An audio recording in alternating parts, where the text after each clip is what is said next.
Video check, loud and clear, loud and clear. You guys should be able to hear me. Testing 1 2 3, testing 1 2 3. Alright folks, we are here with a slightly modified streaming setup. Be sure to let me know if you guys can hear me and everything sounds alright. Up on the screen we should have no lag today. I've got a couple of infographics just rotating through the screen as we build up to the Grand Prix. We're starting a little bit early today compared to normal, so 1 hour away from the race start, so the race will be getting underway in 1 hour's time. Of course, we'll have the formation lap and the normal procedures, but appreciate all of you tuning in. We've got 1,000 people and it looks like you guys are able to hear me. Fantastic. Hello. Good to be back. Good to be back. So currently up on screen, we've got the free practice, well, not the free practice 3, the Q3 timings up on the screen, and Max Verstappen with that pole lap. What a lap it was from him to snag pole away from Lando Norris. Nobody was expecting it. You could hear it in the voice of some of the commentators, even me. I was a bit surprised that Max Verstappen pulled that lap out of nowhere because his pace really wasn't looking all that good all weekend long. You know, there was some glimpses here and there, but then quickly overshadowed by the McLarens. So it was quite odd that Max ended up on pole position, but you know, that is what Max does. In fact, Max Verstappen has got 5 pole positions this season. Oscar Piastri has got 5 pole positions this season, and Lando Norris has got 4 pole positions. So in a season where he most certainly does not have the fastest car, he still gets pole. It's just, well, it just goes to show you how quick Max Verstappen is in this current Red Bull car compared to the other drivers. Yeah. All right. So the previous lap record was 2020 Lewis Hamilton, or maybe 2020 Valtteri Bottas, one of the 2 drivers that were driving at Mercedes at the time. And yeah, the previous lap record was a 1.18.887, so Max Verstappen beat it by about a tenth or so. But Max, you know, he still thinks that if he was put in the 2020 Mercedes, he would go even quicker.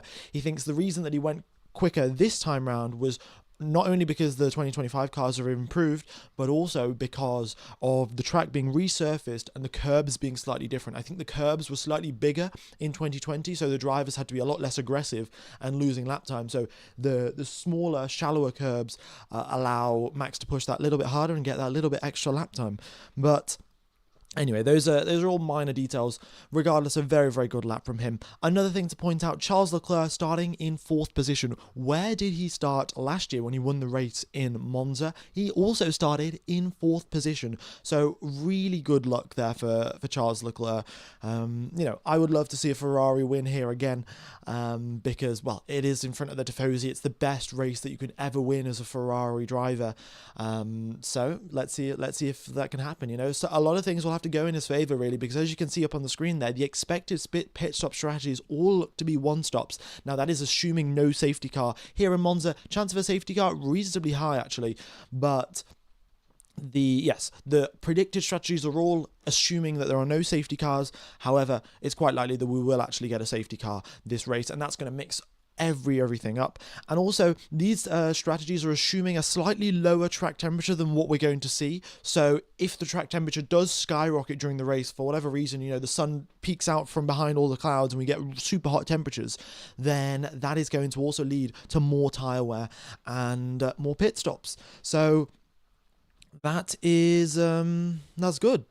Yeah, we have got a 5-place grid penalty for Hamilton. So yeah, he qualified in 5th position. However, he's going to be dropped down into 10th place after that 5-place grid penalty has been applied. Hadjar and Gasly. Hadjar qualified 16th, Gasly qualified 19th. Both of them are going to be starting from the pit lane because they are taking new power unit components. So we shall see how that goes for them. You know, Hadjar is in the RB, which is powered by Honda. Honda have got pretty good reliability, really, but they are still struggling a little bit in terms of the top-end horsepower. And, well, not top-end horsepower, not so much the top-end speed for the Racing Bull. Their car is a little bit more draggy compared to all the other ones, and that's why Hadjar and Lawson are down in 16th and 20th. But, you know, some conspiracy theorists would like to think that Hadjar on purpose got knocked out of Q1 just so he doesn't get promoted up to Red Bull. You know, it's pretty smart thinking if you think about it, because going to Red Bull would destroy his career, and staying in the Racing Bulls team wouldn't do that. So maybe that is what Isaac Hadjar did. Who knows? But yeah, I guess we'll never know. Maybe he'll tell us later on, further on into his career.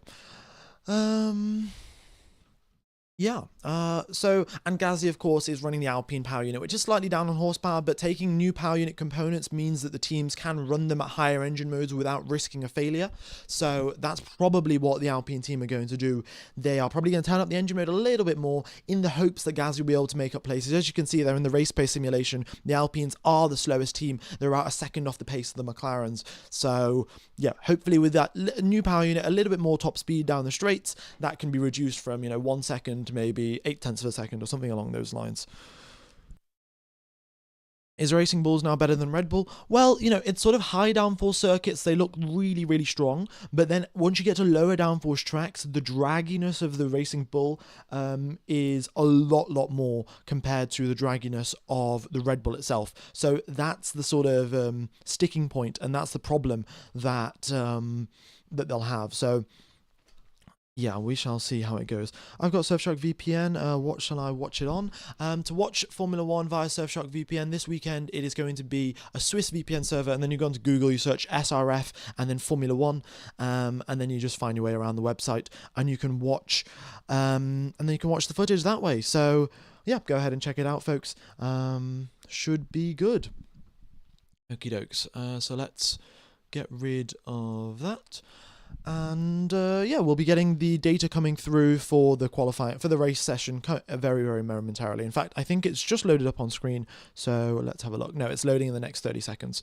Good to see. Also, if you haven't hit the like button, if you haven't hit the subscribe button, be sure to do that. I haven't got the like counter updating, actually. There we go. The like counter is now also updating. 630 likes really is appreciated, folks. If you could get that to maybe 1,000, 2,000 before the race even gets underway, it would go a very, very long way to helping out the channel. Why was yesterday so laggy? It is because the connection at my house was broken, essentially. I called up the ISP and they said that they're sending someone out to do maintenance because there's some issues, and so that's why it was so laggy. I thankfully have moved to my friend's house, and I'm commentating from there now. So huge thank you to my friend. Big shout out to my dad, who might actually be watching this right now. But he ordered a 20-meter Ethernet cable, and that Ethernet cable has just come in clutch to prevent the fact that we're going to get absolutely no lag today. So big shout out to my friends and my dad for getting this all sorted out. While we've got 52 minutes left to go, in fact, let's see, we'll get the data coming through, but what do I want to talk about? I want to talk about these qualifying head-to-heads, actually. Let's have a look at this momentarily. So we have got qualifying heads-to-heads this season, right? Fernando Alonso has outqualified Lance Stroll every single time. 16-0 for Fernando Alonso. Really good performances, but surprisingly, if you look at the driver's standings, Lance Stroll has actually outscored Fernando Alonso, if I remember correctly. Let's pull up the driver's standings. Oh, that's behind Stroll. Oh no, neither of them are on the standings here. I'll check on my phone, but I think Stroll has actually outscored Alonso, because Alonso's luck in the first couple of races has been absolutely terrible. Like, whenever he was in the points, he had engine issues or strategy problems.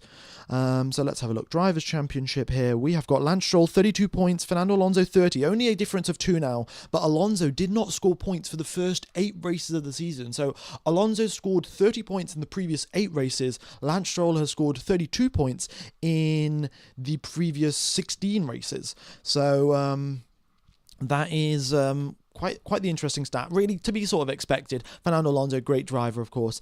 And then looking towards Mercedes, George Russell out-qualifying Kimi Antonelli 15-1, also to be expected. George Russell, his nickname is Mr. Saturday. He is so good at qualifying. And Antonelli, the rookie, can't really compete. I think on one occasion he did beat him, but that was a very surprise when I think Russell must have had... Actually, that might have been Monaco. That might have been Monaco when Russell had an engine issue during quali. So that might be the one occasion where Antonelli beat Russell when Russell had issues. So regardless of that, Russell pretty much a flawless record all season long. Same thing for Max, 14-0 for Yuki Tsunoda, and Charles Leclerc also has been beating Lewis Hamilton the majority of the time, 12-14. So still very consistent from Charles, and even in yesterday's qualifying he was a tenth or so faster than his teammate. Okay. Okay, what else have we got going on here then? Any other questions in the chat? Be sure to let me know, folks, if you've got any questions in the chat. Yeah, Russell broke down in the tunnel. Yeah, I think I think that is what happened.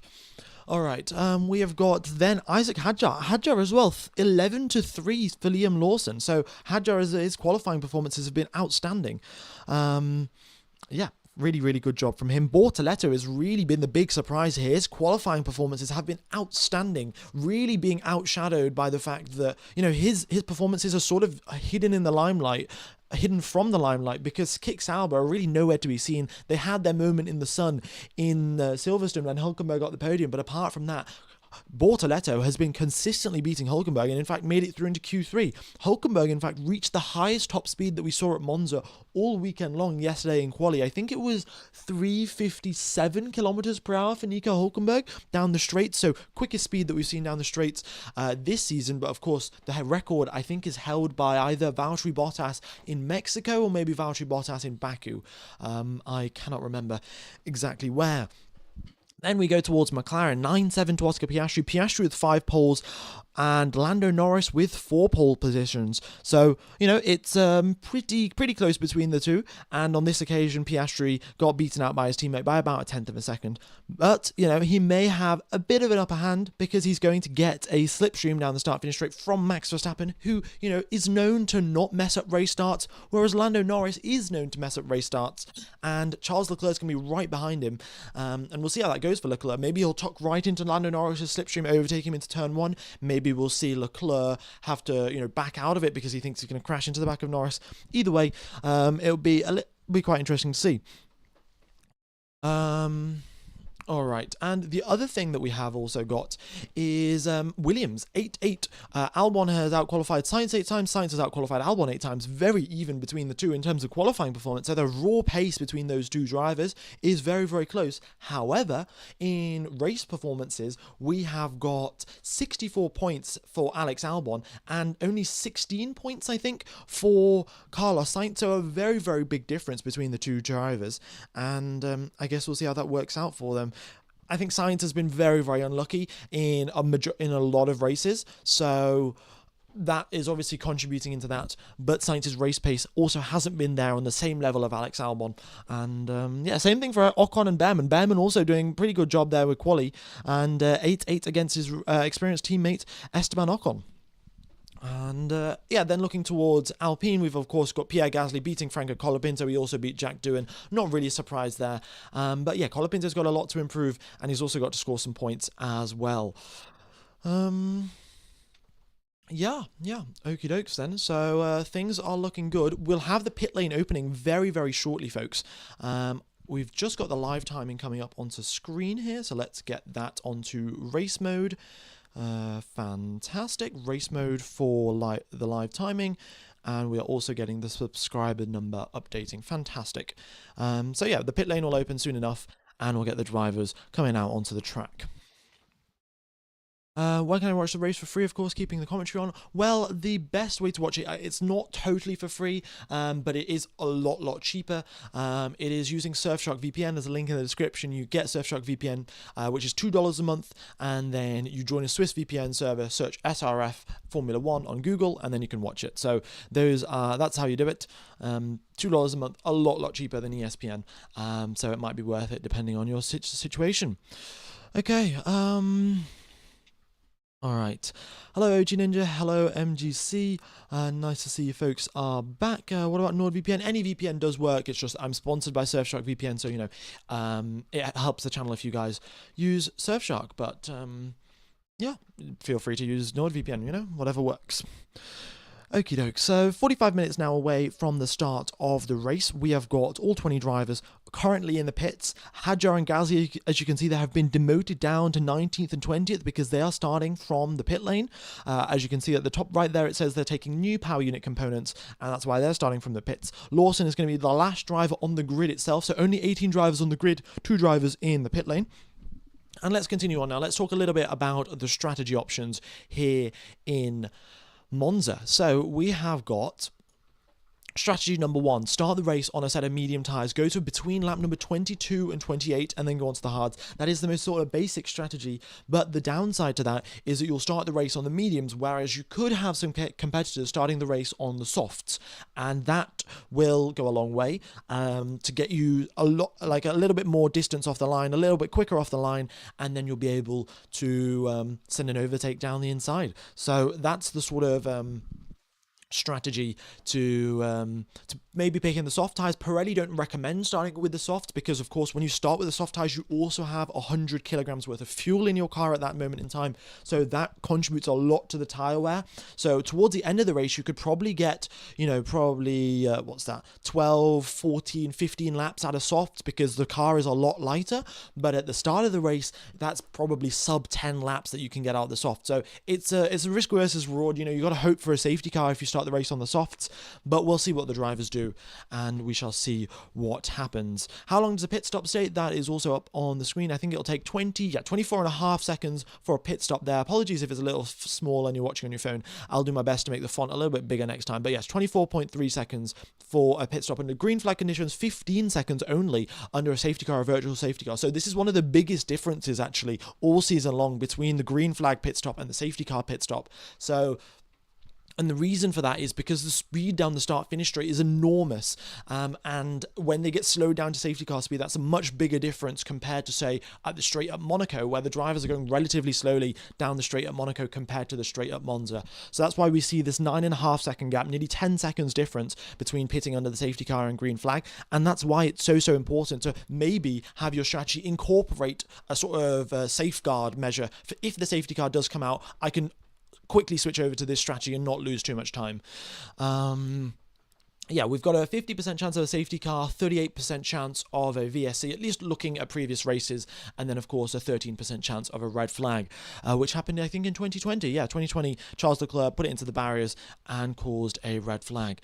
Kai, thank you for the $10 donation. F1 Gamer, who do you think would win Monza today? Well, if I'm thinking with my head, I'm going to go, Norris or Piastri, but if I'm thinking with what my heart says, I don't support any other driver. Well, I don't support any driver apart from Seb Vettel, but you can't go against Ferrari. Everyone's a Ferrari fan, even if they say that they're not. They are a Ferrari fan, and I would love to see Charles Leclerc win this race. So yeah, Max was really good in quali, but if we switch over to the race pace performance, it looks like 1/10 of a second he's slower, and the Ferraris are, of course, even slower than that, but, of course, Ferrari fans have delusion, so you don't need to worry about that. Red Bull might struggle, but the gap isn't that big, so I think probably in the first half of the first stint and the first half of the second stint, Max will have enough pace to keep the McLarens behind, as long as he doesn't make a mistake out of Parabolica, which would be very unlike Max anyway. And then he'll be totally fine to just continue on and defend, because he will have to defend, because the top speed advantage with a slipstream and a DRS is approximately like 15, 17 kilometers per hour difference between no slipstream and DRS and a driver with slipstream and DRS. So he will have to defend. We've seen him defend before at Monza, sometimes with success, sometimes with DNFs. And then the other thing is Norris. If Norris is attacking Lando Norris, let's just, did I just say if Norris is attacking Lando Norris? If Norris is attacking Max Verstappen, he has to be very, very careful, because, Max will want to go for a race win. This is probably one of the best opportunities he's going to have to get a race win in this second half of the season. So he's going to be fighting tooth and nail for this one. And Lando Norris's championship is already sort of on the rails with, if we just look at the driver's standings, you can see Lando Norris 275 points, Oscar Piastri 309, currently the gap is 34 points. Now, let's just say that Norris DNS from this race because he has a crash with Verstappen. Verstappen gets away with it. He wins. Piastri second. That gap from 34 points is going to get another additional 18 points added on. And that is going to be pretty much game over for Lando Norris. And it will also be totally self-inflicted. So Norris does have to be careful here to not have contact, not have damage, because that can have catastrophic effects for your race, and it will result in Piastri building that gap up, and that is the exact opposite thing of what needs to happen right now.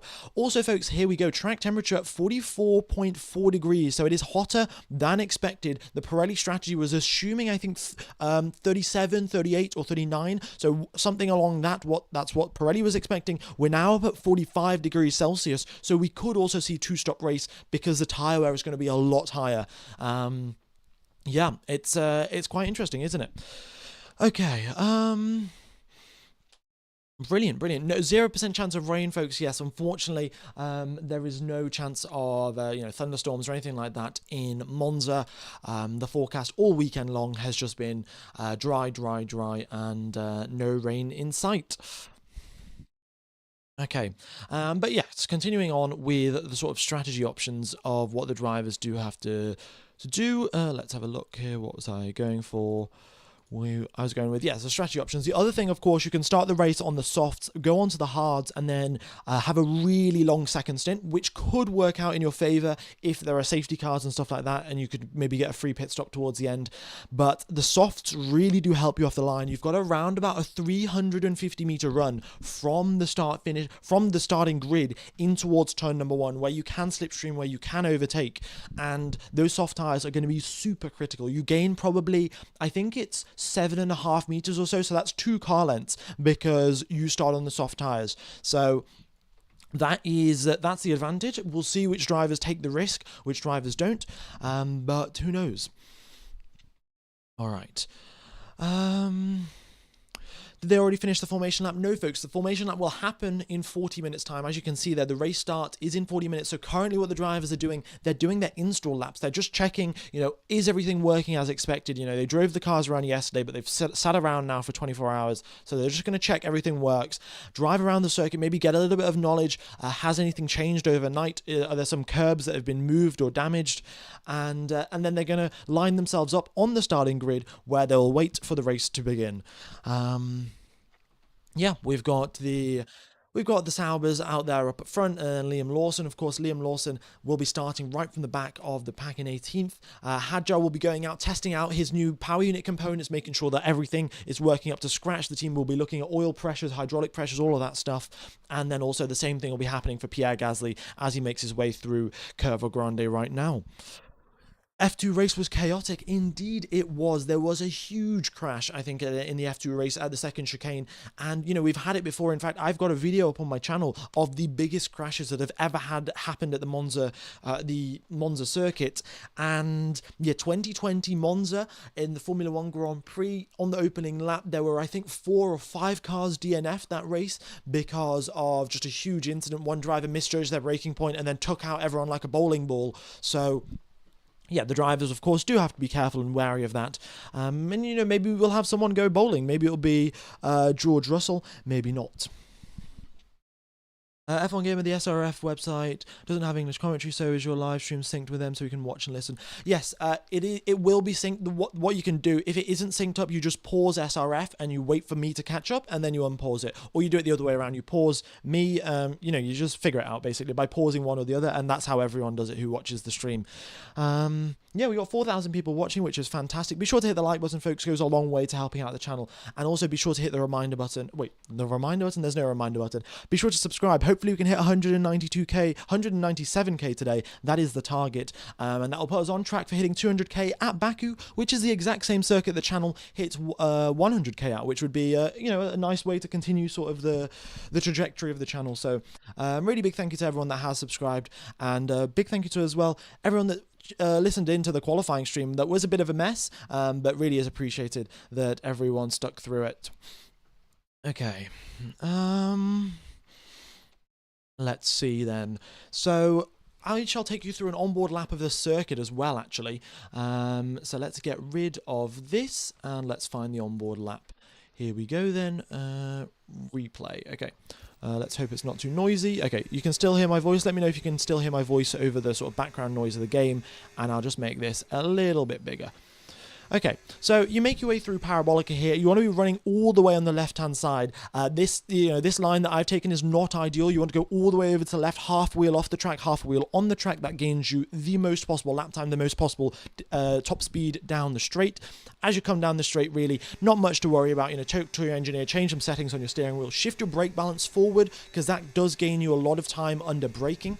And the other thing is now, is you have to pick the line with the least possible bumps. The least possible bumps help you to just maximize your top speed down the straight, really. So you continue on in towards the first chicane here. You start hitting the brakes at 100 meters or so, a little bit earlier than 100 meters. And of course, if you have a toe, you have to take that into account. You know, if you have the toe, if you have the DRS, if you have the overtake button, all of these things you need to take into account. Brake ever so slightly earlier.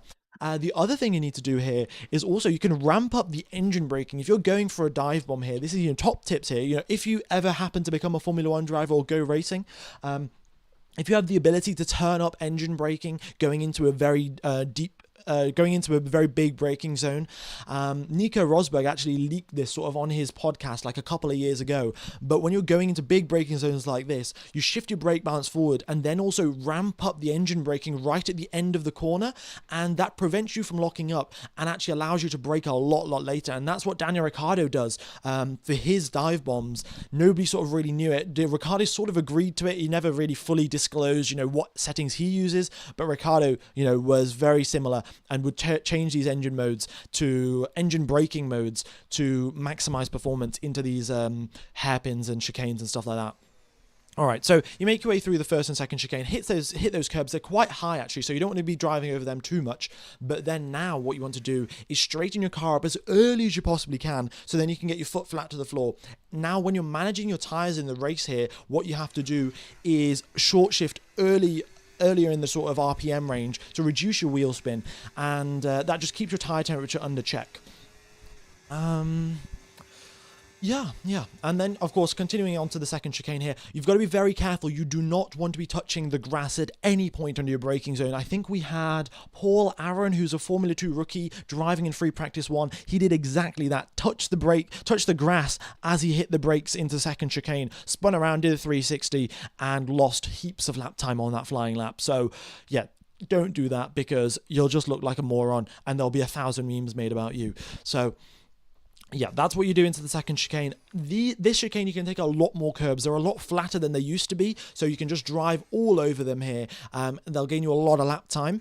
And then you continue on towards the first and second Lesmos. So into Lesmo 1 here, I'm in 6th gear. Probably should downshift into 5th for Lesmo 1. It gets you a little bit more speed through the corner.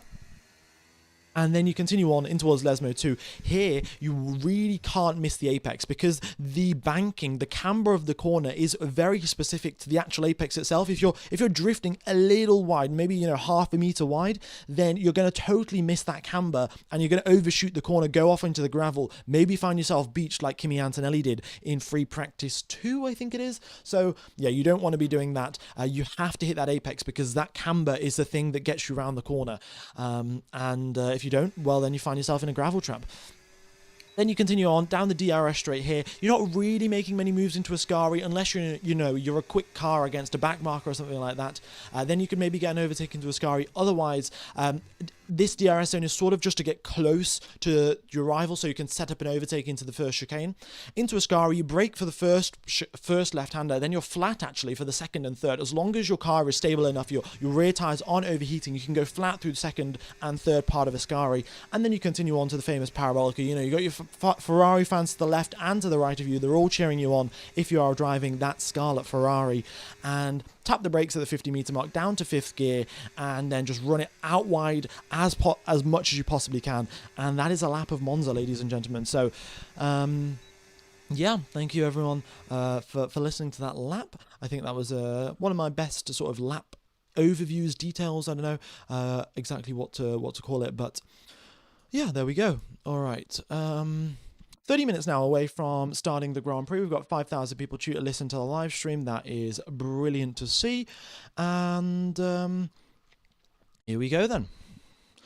What is your Wi-Fi speed now? My Wi-Fi speed is fixed. As you can see there in the pinned message, it is, I'm at my friend's house, and my Wi-Fi issues have been sorted because, well, my friend's Wi-Fi is not broken, like my Wi-Fi currently was. And in fact, not currently was, it currently is, and it was yesterday as well. So, yeah. Okay. Which side are the odd and even drivers starting on? So we have got the drivers with the odd numbers starting on the left side of the grid, the even numbers starting on the right side of the grid. However, here in Monza, no side of the grid is particularly clean. I would say the left side is slightly cleaner than the right, but the thing is, the drivers are never all the way to the left or all the way to the right when they come down the straight at Monza. They're normally down the middle because that bit has got the least bumps, and that obviously gives you the most top speed. So at other circuits, there's a huge advantage to being on a certain side of the grid. Here in Monza, it's not as pronounced, and because of that, it's pretty level pegging really between Max Verstappen and Lando Norris into turn one. Well, we'll see what Lando Norris does, but yeah, it should be fairly even between the left side and the right side of the grid. Okay. I notice you've coloured the map of the track. Any meaning of it? Yes, so the colours on the circuit, they represent the different sectors on the track. So this is Sector 1 in red, then you've got Sector 2 in blue, and you have got Sector 3 in yellow. These green lines here, these are the DRS zones. This green dot is the detection point for this DRS zone. This green dot is the detection point for this DRS zone, and this white dot here is the speed traps. So at the bottom of the screen, you can see these speed traps rolling by. Of course, note the race hasn't begun, so everyone's at 0 kilometers per hour. But when the race does start, you'll be able to see the top speeds, and I suspect we'll be seeing the Saubers up there because they are an absolute rocket ship in a straight line. The pit lane exit has been closed, ladies and gentlemen, and as you can see at the bottom of the field, we have got Isaac Hadjar, Pierre Gasly in the pit lane. They will be starting from the pits because they have got well, they've changed power unit components. They've got a slightly upgraded engine for this week. Not an upgraded engine, just new components, which means that they can push them harder and get more power out of them. So, yeah, okay. I think that is that. Verstappen starting P1, indeed he is. After that sensational lap from him, he's going to be starting from pole position. And Norris is in second on the right-hand side of the grid. Piastri is on the left. So Norris will have the inside line. All of the drivers with the even numbers will have the inside line into turn number 1. However, you can see it is a very, very long run from the starting grid in towards turn number 1 itself, so it doesn't really matter if you're on the left side or if you're on the correct side of the grid or not, because you can always move around once the race has actually begun. Ferrari have some more speed on the straight, so do they have a shot at the podium? Well, I think Charles Leclerc does have a good shot at the podium, and the reason for that is, so currently up on the screen, I'll just get up the race pace simulation. So as you can see here, McLaren are the quickest team in terms of race pace, but Red Bull is only 1/10 slower, and Red Bull being Max Verstappen is only 1/10 slower per lap than the McLarens, and 1/10 of a second isn't that big of a gap, so McLarens are going to find it very difficult to overtake, especially because I know for a fact Max Verstappen is going to be aggressive in this race. This is one of his only shots to win a Grand Prix in the second half of the season, so he is going to be fighting tooth and nail for this race win. He's got nothing to lose, so it doesn't really matter for him. So it's going to be tough for Norris and Piastri to make him by. So what that means is that the McLarens are going to be slowed down to the pace of the Red Bulls, and Ferrari is only 2/10 off Red Bull's pace, and also that Ferrari pace is an average between what Leclerc and Hamilton is. Leclerc and Hamilton were doing, and Leclerc is on average a 10th quicker than Hamilton. So if you take that into account, Leclerc's pace should be on par with what the McLarens will be doing at the start of the race. So if all goes to plan and the top 4 drivers stay in the current position that they are, then Leclerc will be able to, I think, stay on the back of the McLarens. I'm not obviously certain 100%, but that is sort of my prediction. But, Ferrari could mess things up. Ferrari could do things fantastically. You never know. It's Ferrari after all. Very low downforce for Max. Oh, okay, yeah, that's the thing. I mean, all of the teams are running very, very low downforce. Max will also have that extra little bit of top speed compared to the McLarens. McLarens always slightly slower down the straights compared to the Red Bulls, so that will help with Verstappen defending. So yeah, it's a tricky one. It's really, really difficult to predict because there are so many overtaking opportunities here in Monza. We've got 53 laps here at Monza, and you can make an overtake into the first chicane, you can make an overtake into the second chicane, you can also get a good overtake in a parabolica, and you could overtake Ascari, but you've got three good overtaking opportunities every lap, and we've got 53 laps, so 153 overtaking opportunities, 159 overtaking opportunities for the entire race, and yeah, this is why everyone loves Monza, the temple of speed. Turn 1 chaos guaranteed. I mean, it always is at Monza. You know, if you're in a sim race, if you're in real life, if you're in a Formula 2 race, as we saw today, there is chaos as always.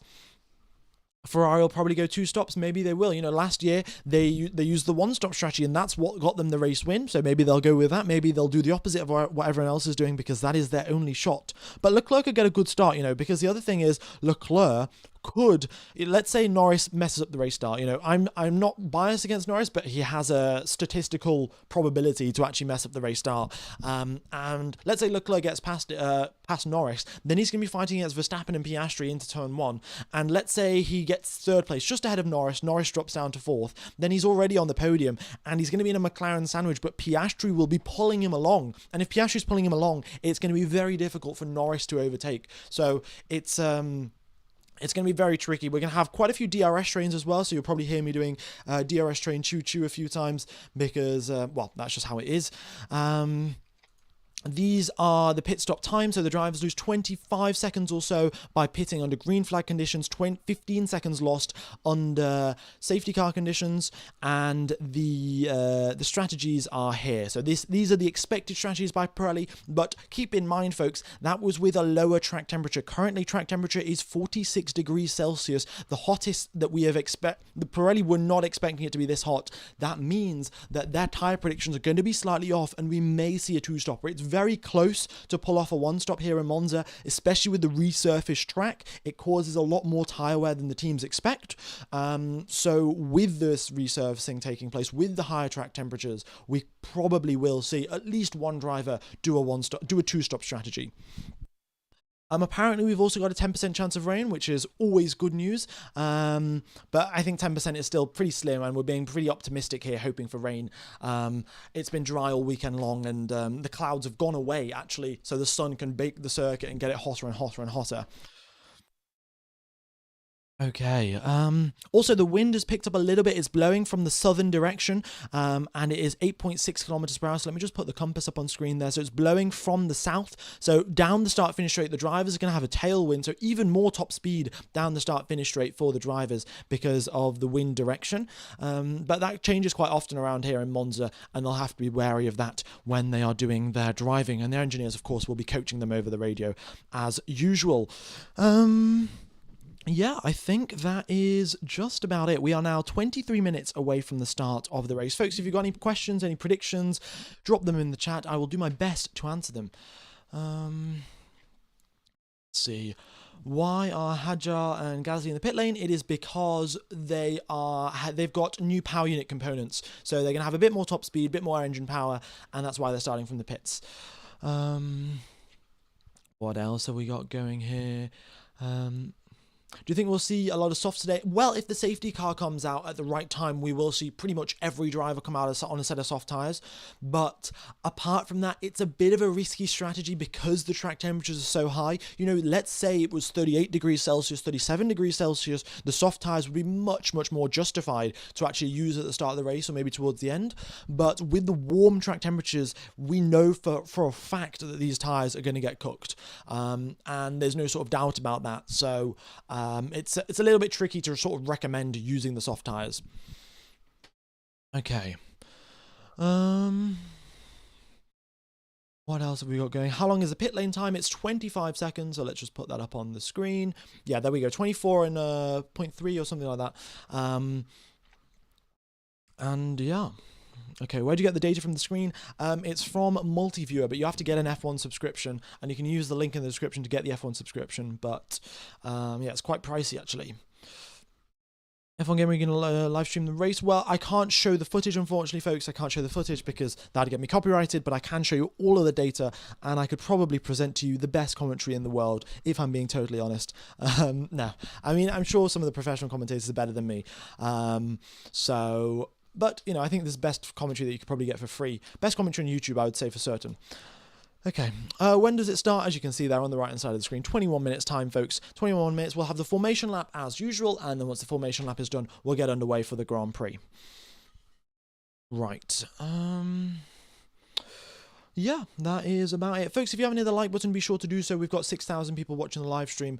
And yeah, would really be appreciated if you all hit the like button and subscribe as well. We're getting pretty close to our goal of, well, 197 for today, 200k overall. And of course, I'm doing a face reveal as well for 200k, as it says there at the top right of the screen. Lewis Hamilton, with his 5-place grid penalty, has been dropped down into 10th position from his 5th place quali. We'll see how he progresses up the field. It's going to be tough, of course, because the Red Bulls and the Red Bull of Sonoda and the Aston Martin of Alonso, they're all pretty quick down the straights. Bortoletto especially is a rocket ship in that Sauber, so we'll see how it does. Of course, they're both Ferrari powered cars, the Ferrari itself and the Sauber, so we'll see how it goes for Bortoletto, and we'll see how it goes for Hamilton to overtake him. Okay. Hot conditions favours the McLaren's right, question mark. It does. It gives them a little bit more of an advantage on the tyre front, but if everyone is doing a two-stop, the advantage is a lot less pronounced. So we'll have to sort of see over the strategy. We'll look at all the radio messages coming through and what the drivers think is going to be the optimal way to do things, what the engineers are talking about. Because here in Monza, right, your front left tyre is a very big pain point. Your Curva Grande puts a lot of load on the left front, then Lesmo 1, Lesmo 2 and Parabolica, they all put load on the left front tyre. So that's the main issue for the fronts. And then for the rears, of course, you just have loads of traction zones. You got traction out of Parabolica, you got traction through turn 1, and you got traction through the second chicane and through Lesmo 2 and through Ascari. So the rear tyres get torn apart by all the traction phrases. The front left tyre gets torn apart by all the right hand corners. So it's a tough one, and depending on how these conditions go, if it gets even hotter, let's say if it jumps up to 50 degrees, I would be expecting the vast majority of the teams to go and do a two-stop strategy. Norris, new engines, any penalties? No, Norris has got no penalties whatsoever. He's going to be starting the race in second place. What you can see up on the screen there, those are the standings for the start of the race. That is the starting grid.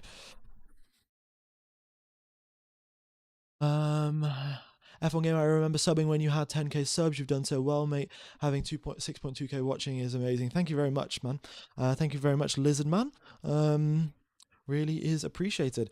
Yeah, I mean, it seems like a very long time ago, but I remember in 2021, the first race I did, it was Bahrain, of course, and that was the first proper race that I did commentary. And I remember for the qualifying stream, I got 1,000 people watching, and as soon as the stream finished, I was jumping about everywhere. I was over the moon. I was like, 1,000 people listened to me yap about qualifying, and now here we are, 4-5 years later, and we've nearly got 50,000 people listen to me yap about the race. So really is a big thank you to all of you that come along and watch every single race weekend.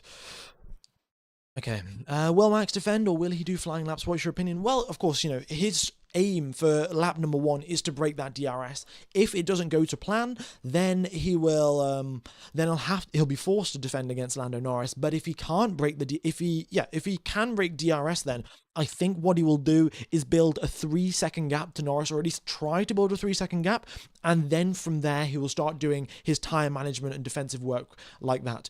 So that's sort of the ideal strategy for Max Verstappen.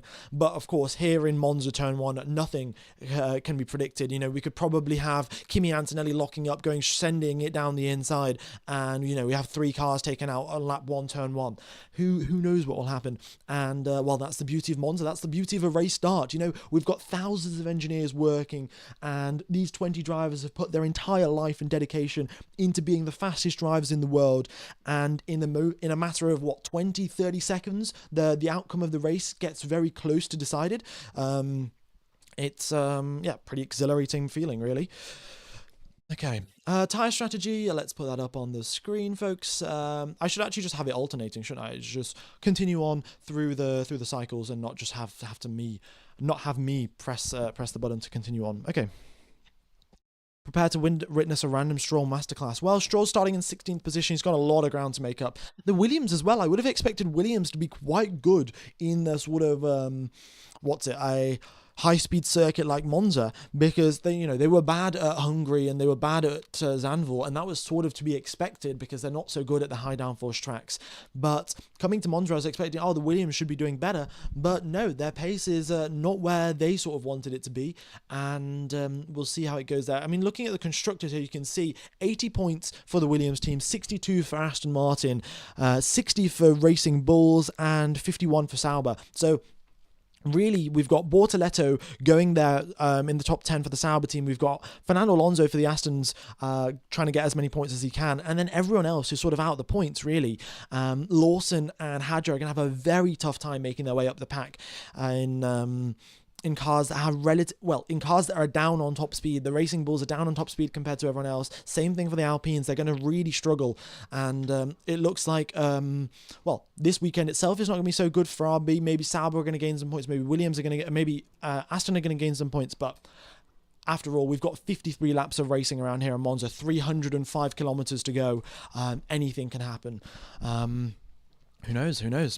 Any lag this time? No lag, folks. No lag whatsoever. I've got a 0% lag rate up on my screen right now, so that is really, really good news. And yeah, hope you guys aren't getting any lag as well. Ferrari's been second for the majority of the season. Yeah, Ferrari, in fact, they have got double DNF in Zandvoort, double disqualification in the Chinese Grand Prix, but still they are second place in the constructors. And really the sole reason for that is Mercedes sort of only have one main driver. Antonelli hasn't scored that many points. If I put up the Drivers' Championship, I don't know how many points Antonelli scored, but he scored 64 points, which is the same amount of points that Alexander Albon in the Williams has scored. So Antonelli not really pulling his fair share of the points load, but you can't really expect him to as well. He's a rookie, and he's been outscored by Russell 3x. So Russell's 3 times more points than Antonelli, but I think that's all right. And then the other thing, of course, with Red Bull, we know what their situation is like and how things go for them. So Max Verstappen has scored 205 points. The Red Bull team has scored 214. So 9 points scored by the Red Bull second driver and 205 points scored by Max Verstappen himself.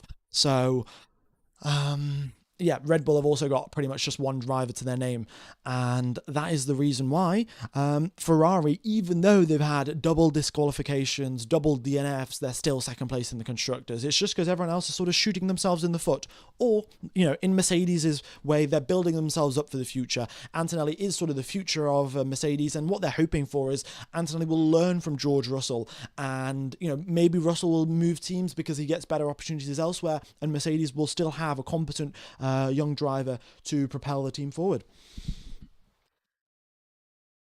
Okay, hi Fun Gamer, hi Baz28k, hello Sven. Are you gonna stream the race? Unfortunately, it's just gonna be this screen. No race footage will be up on here. Hi, is your internet fully recovered? My internet is fully recovered. At my house, it's still not fully recovered. I'm at a friend's house, and my friend's house internet is fine. So that's it was it was a bit of a pain actually getting the whole of my streaming setup moved over, but I managed to get it done. In fact, woke up at 5 a.m. to get it done. So big I was going to say big thank you to you guys, but it's a big thank you to myself, I guess. I don't know. Yeah, got it sorted up, and we are good to go. So thanks everyone for coming along, and be sure to hit the like button as well. Hopefully we can make our way towards 2,000 likes before the race gets underway. We have got 13 minutes now till the formation lap, and yeah. Okay.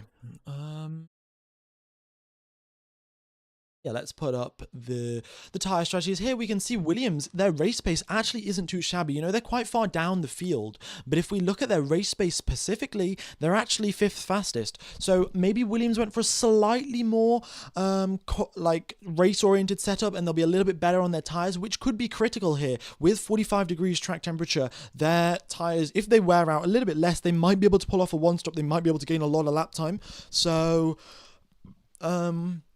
yeah, we'll see how the Williams do. Maybe they'll progress up the field a little bit as the race goes on. Okay. Yeah. All right, folks, who do you think? Who do you think is going to be winning this Grand Prix? Let me know with your predictions. Is it going to be Max Verstappen? Is he just going to lead from the front? Also, folks, I'd like to point out, I didn't mention it last Grand Prix, but Oscar Piastri got his first Grand Slam, actually. He won, he got pole position, fastest lap, and also started the race in the lead and never lost the lead whatsoever. So, huge congrats to Oscar Piastri, his first ever Grand Slam.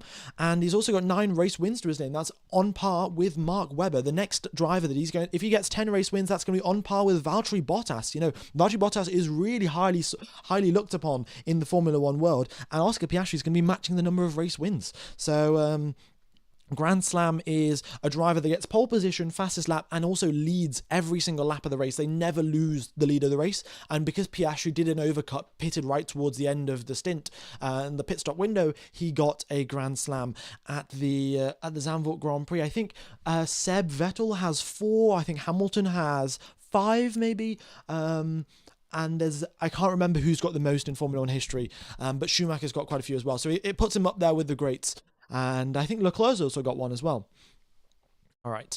Yeah, here we go then. We've got a radio check there for Pierre Gasly, and we're now 10 minutes left to go for the formation lap. We'll be getting a lot more radio checks coming through. All right. Jim Clark is the most. Okay, well there it is. Thanks for the information. Formula ranks. Max will cook his brakes. Well, that's the big problem around here in Monza, because so essentially what happens is, you know, at other circuits, your brakes sort of stay within this this window of between, let's say, 400 degrees Celsius up to like 850 degrees Celsius, and that's sort of the ideal window for your brakes constantly working. But here in Monza, because you've got these mega long straights, your brakes cool down quite significantly. You slam on the brakes for 100 meters, and they go from 300 degrees Celsius right up to 1,200 degrees Celsius, and that causes them to fade and wear out a lot quicker. And we've seen brake failures here in the past, actually. Folks, what was, little trivia question here, what was the radio message that Sebastian Vettel was told after he got a brake failure in 2020? Vettel came over the radio and said, I've got a brake failure. He went straight on through the first chicane because, of course, he couldn't slow down. And then what did Ferrari tell him over the radio? We'll see. Well, you know, I think you guys will know in the chat. But yeah, they told him to stop the car. Absolutely iconic radio from Ferrari there. Nothing wrong with that. Must be the brakes, really. Must be the brakes. Yeah, typical Ferrari stuff. So we'll see what they do today. Hopefully none of the Ferrari drivers do have a brake failure. It is quite catastrophic, though, if drivers do have brake failures, and only, let's say, one side of your cars, so let's say your left brake fails, so you know, your front left and your rear left, if they fail, then your car just brakes on the right-hand side of the car, and your car just spurts off to the right-hand side, like just literally darts off to the right, and well, it's quite catastrophic, actually. So yeah, that's in there in my video, actually. The video of the biggest crashes in Monza, I released it about a week ago or something. Oh no, I didn't release it a week ago, I released it like 2 days ago. But yeah, go ahead and check that out once the race is over. It's quite exciting. All right. Let's see then. The safety car crash was also from a brake failure. Yes, that is correct. In 2024, during sort of just the practice laps for Bernd Mailander, who drives the safety car for all of the Formula One races, he was driving around Monza. He suffered from a brake failure and then went flying into the barriers, actually, which was quite the surprise. And yeah, he's all right, of course, and the safety car was fine as well. They always have a backup, so no problems there. The race starting in 8 minutes' time. The website to use for the VPN, folks, is SRF, and yeah, that's how you can watch the Formula One coverage. It is underway now. The footage is live on SRF, so we'll be getting underway for the Grand Prix shortly. We've got the drivers making their way into the cars now. The Italian national anthem, I think, has been completed. So now the drivers getting into their cars and getting ready to go racing. One more lap review. Indeed so. Here we go then. Let's go with another lap review. So going into, oh, there we go, new leaderboard position.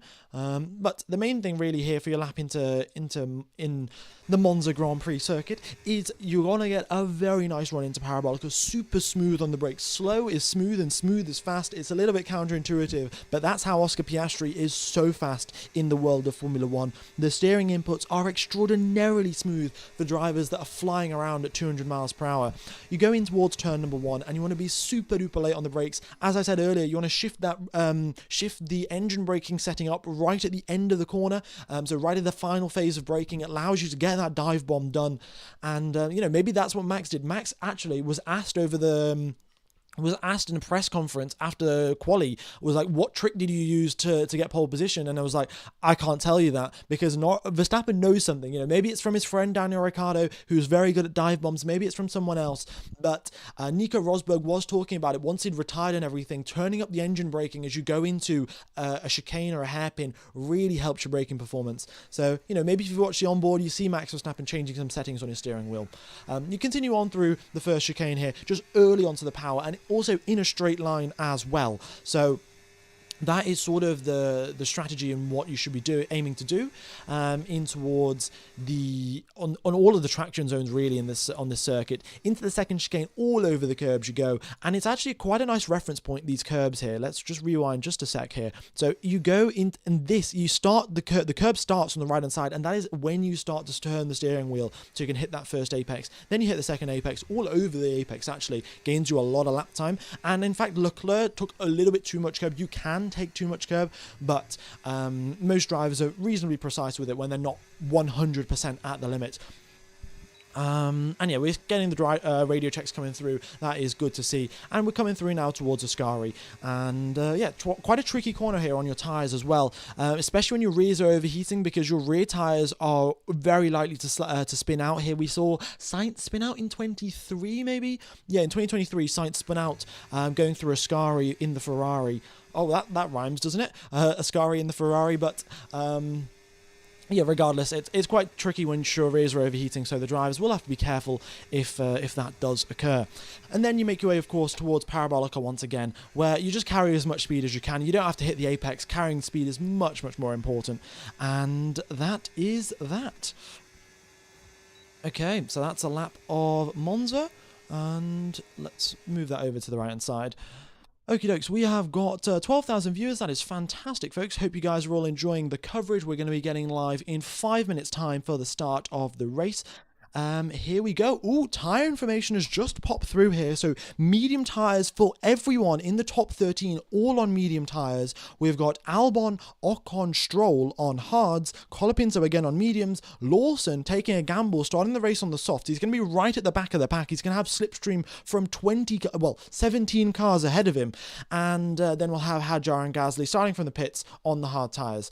So a good mix of strategy. Lawson might have just confined himself into a two-stops race, because those soft tyres are going to wear out really, really quickly. But, who knows what happens there. So we shall see. Okie dokes. And yeah, not long now till we get underway for the start of the race. Very nice, very nice. Okie dokes then, so yeah, 53 laps of racing around this circuit here in Monza, and we are going to have Verstappen from the front, then Norris, then Piastri, and then Charles Leclerc. The track distance here, 5.7 kilometers, 3.6 miles long, 2 DRS zones, only 12 meters of elevation change here. Monza is quite a flat circuit. The fastest lap that has ever been recorded during a race was a 1 minute 21.0, so we'll see if that can be broken today. Of course, Max broke the lap record from Lewis Hamilton yesterday, and we have got the second softest range of tyres from Pirelli. So we've got the C5s for the softs, C4 for the mediums, and C3 for the hards, and we'll see how that works out then. All right then, this is getting pretty exciting. This is interesting. Also, Williams have split the strategy. Sainz is going to be starting on the mediums, Albon starting on the hards, because I think every other team, also Alonso and Stroll have split the strategy, but also they're so far apart on the grid, it makes sense. But Sainz and Albon are starting right next to each other, but they're already on different strategies. We'll see how that goes for them. Okay. Any chance for Max today? Well, if he can hold on to the race lead, then it's going to be tough for the McLarens to get past, because Max is going to be feisty and Norris cannot afford damage or a DNF. Like, this is championship on the line at this current moment. In fact, every single race, every single qualifying session, right till the end of the season for Lando Norris, is the championship is on the line, so he cannot afford a single mistake whatsoever. And going up against Max Verstappen in a race that might be his last race win of this season, things haven't been looking so good for Red Bull. Verstappen's going to fight this one as hard as he can, and might be tricky there for Norris to get past. He has had trouble in the past getting past Max Verstappen. He's had trouble in the past getting past. There we go. More random commentary there from me, but yeah, regardless, we've seen on many occasions Piastri, he'll take 2 or 3 laps, he'll find out where Max Verstappen is weak, and then he'll overtake him pretty much immediately after he's figured out where Max Verstappen's likely to make a mistake, whereas Lando Norris takes a few more laps, and that could really hurt him. That would bring Piastri right into the overtaking zone, and who knows what will happen. What did Hamilton get for a 5-place grid penalty for? Back in Zandvoort, Lewis Hamilton was speeding under yellow flag conditions. It's a pretty slam dunk rule. You can't be driving quickly under yellow flags. It's for safety reasons, and yeah, because of that, Hamilton got a 5-place grid penalty. Charles Leclerc starting in 4th position. All of you Ferrari fans out there, Charles Leclerc started in 4th position when he won the race last year, so can he repeat the same success this year? He's just been told over the radio that he can fire the car up, and we are now 1 minute away from the start of the formation lap. Why are the 2 drivers starting from the pits? There are 2 drivers starting from the pit lane because they have got new power unit components. It says there at the top right, folks. So yeah, be sure to read that out. Okay. Here we go then. Looks like I'm probably going to have to turn on slow mode because we've got a lot of messages coming through on the chat. But big thank you to everyone hitting the like button and subscribing. Does help out the channel very, very significantly. And really is appreciated. So here we go then, folks. Time is ticking down and we've got the drivers now getting ready for the formation lap. The car's getting fired up. We're getting these V6 twin turbos revving up, and the Tifosi are out there in full force. The engineers have moved themselves out to the side of the circuit, and now the cars are being revved up and the lights are turning off, and we should be underway for the formation lap any second now. Okie dokes, let's get underway then. Let me get rid of... Actually, I'll keep the formation lap thing on until the race begins, but the timer has hit 0, and we have got the drivers finally making a move off the line there. You can see Max Verstappen, just some hints of movement as his GPS starts working, and same thing there for Lando Norris. The 2 drivers are in the correct order. I don't know why the GPS... Oh, the GPS has just flipped them around, and there we go. Fantastic, folks, fantastic. The ideal strategy, according to Pirelli, start the race on the mediums, then go on to the hards, or the alternative strategy, start the race on the hards, then go on to the mediums, but they did not factor in the tire temperature here. The track temperature is 44 degrees Celsius, as you can see here at the bottom of the screen. Pirelli predicted 37, 38. So that is going to have adverse effects on tire temperature, and we could be seeing a lot more tire wear. All right, then, here we go, ladies and gentlemen. Thank you all for tuning in, and let's get underway for this Grand Prix. Formation lap, everyone weaving about, getting their clutch settings dialed in, getting their brakes up to temperature, weaving left and right, getting the tires warmed up as well, right from the core, right from the surface. Everything is getting ready, and here we go.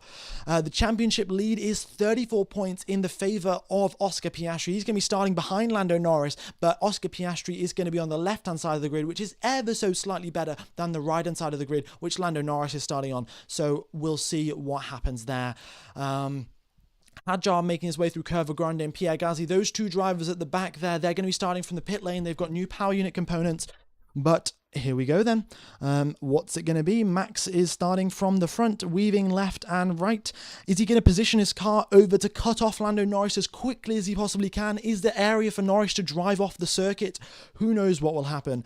But this race is about to get very, very exciting. Big shout out to everyone tuning in. We've got 27,000 people tuned into the live stream. Thank you everyone for tuning in, and yeah, appreciate everyone coming along. Even though we had a lot of lag in the quali streams, I think we're back. The channel is back. Formula One is back. You'll love to see it. And here we go for the Italian Grand Prix, folks. This is about to be absolutely mega.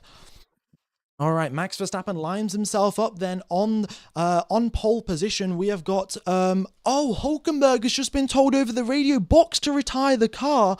Oh no, what has happened to Hulkenberg? He achieved the quickest top speed that we saw all weekend long here in Monza, and he's been told to box to retire the car before the race has even begun, and he drives into the pit lane. Hulkenberg is eliminated and already out of the race. Chaos has happened, and the lights haven't even gone out.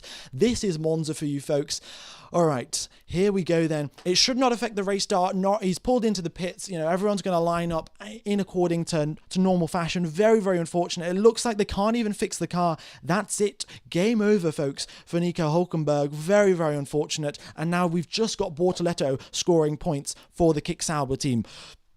Adjar and Gasly peel their way into the pit lane, and we've got the final cars now approaching the grid, the medical car and the safety car all lined up, and this is about to get very, very exciting.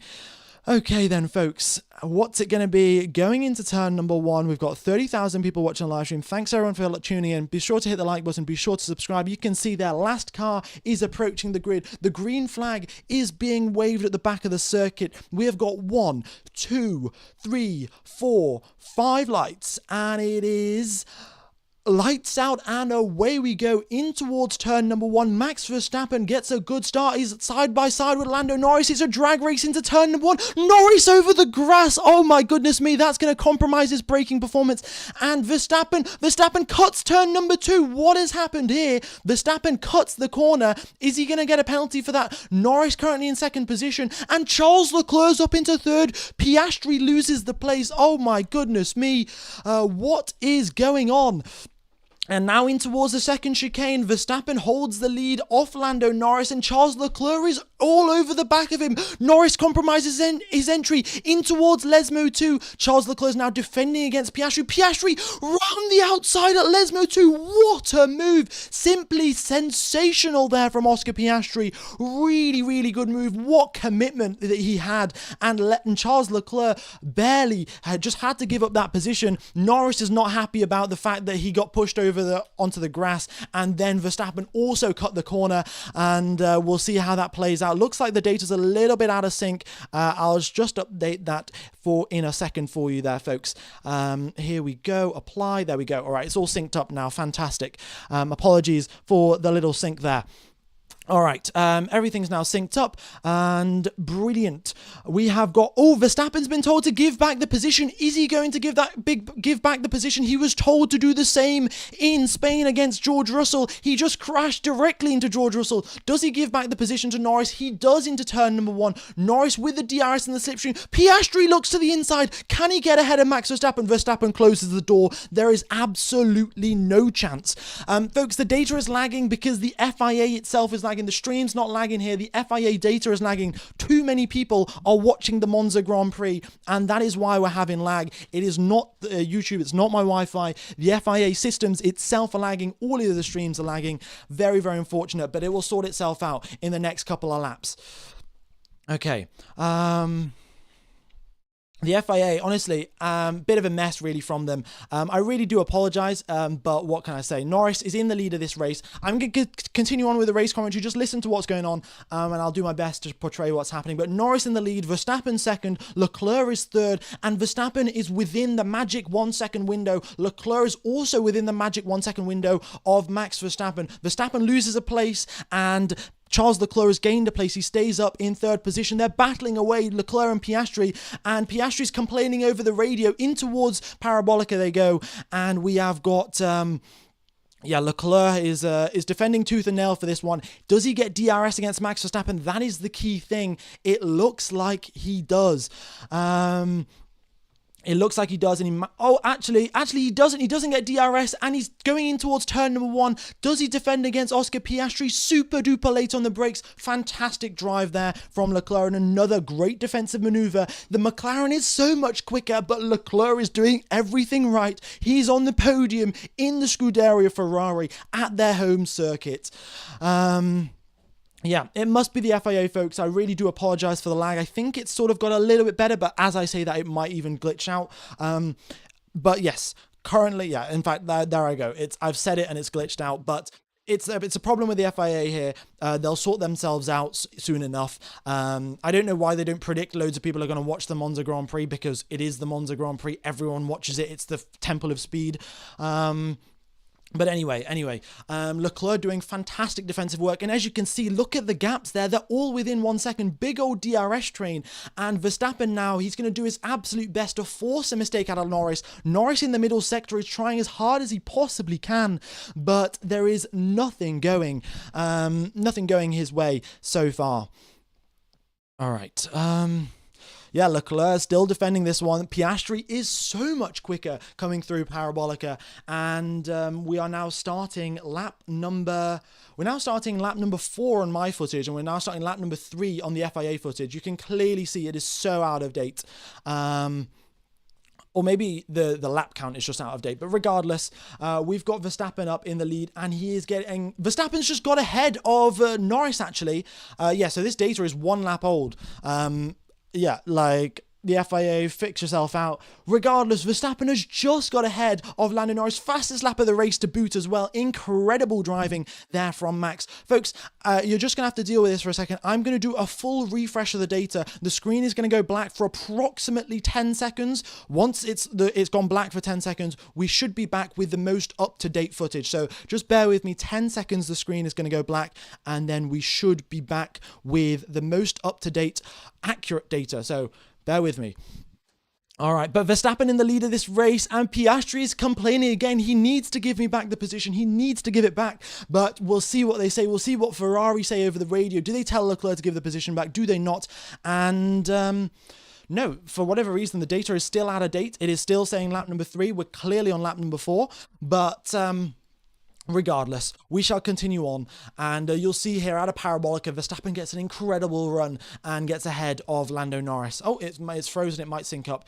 Anyway, Piastri's crying over the radio. I don't know what's going to happen there. Verstappen and Norris, also, I'd like to confirm no further investigation. Because Verstappen gave the position back to Lando Norris, no further investigation has ensued, and we have had Verstappen is continuing on without any sort of penalty, because he's just re-overtaken Norris on pure pace. So solid job there from him. And we've got Leclerc is 3 seconds back now. 3 whole seconds back is Charles Leclerc. Okay, thanks to Brina Jolly, $5 donation.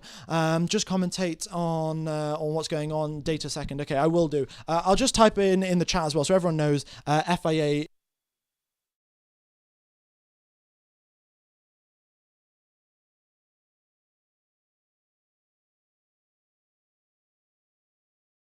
All right, there we go. FIA is lagging. Regardless, I'm going to continue on with the commentary here, and we have got Verstappen in the lead of this race. Norris is not giving up the fight. It is extremely tight between those two in terms of top speed and in terms of lap time. We looked at the race pace simulations. There's a 1/10 of a second between them, just a 1/10 of a second, and Max Verstappen is going to have a very, very tough time trying to break out a DRS from Lando Norris. We'll see how it goes for him, but yeah, this is going to get very, very exciting. Norris needs this. With Piastri stuck down in 4th place behind Charles Leclerc, this is an opportunity to gain more points back in the championship, which Norris desperately, desperately needs.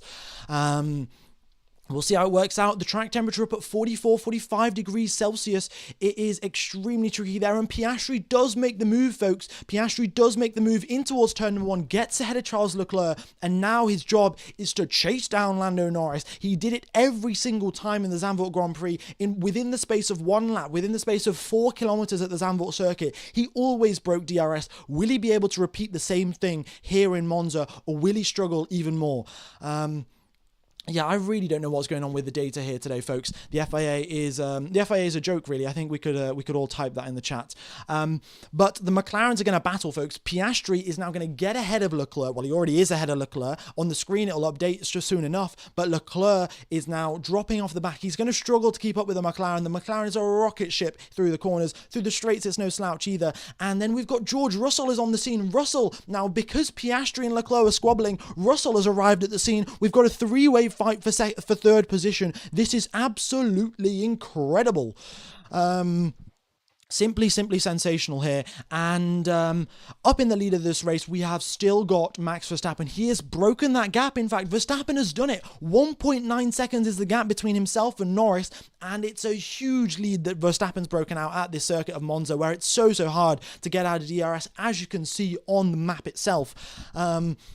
We've got a bit of a squabble going on there. Is that Hamilton? Hamilton does get past Bortoleto on this next lap. The data's a bit out of sync, as I said, but Hamilton ahead of Bortoleto. He's up into 6th position. Hamilton is arriving at the scene, folks. We're going to have 2 Ferraris competing up in the top 5 rather than just one. It's good to see Hamilton making progress. He's also no further investigation for him for leaving the track and gaining an advantage. So good job there from Hamilton getting out of the FIA's sights. And now Charles Leclerc, he's dropped off the back of Piastri, and George Russell is applying a lot of pressure. So much pressure is being applied there by George Russell. Folks, I'm going to give the data another refresh. The screen's going to go black for about 10 seconds, and then we should be back.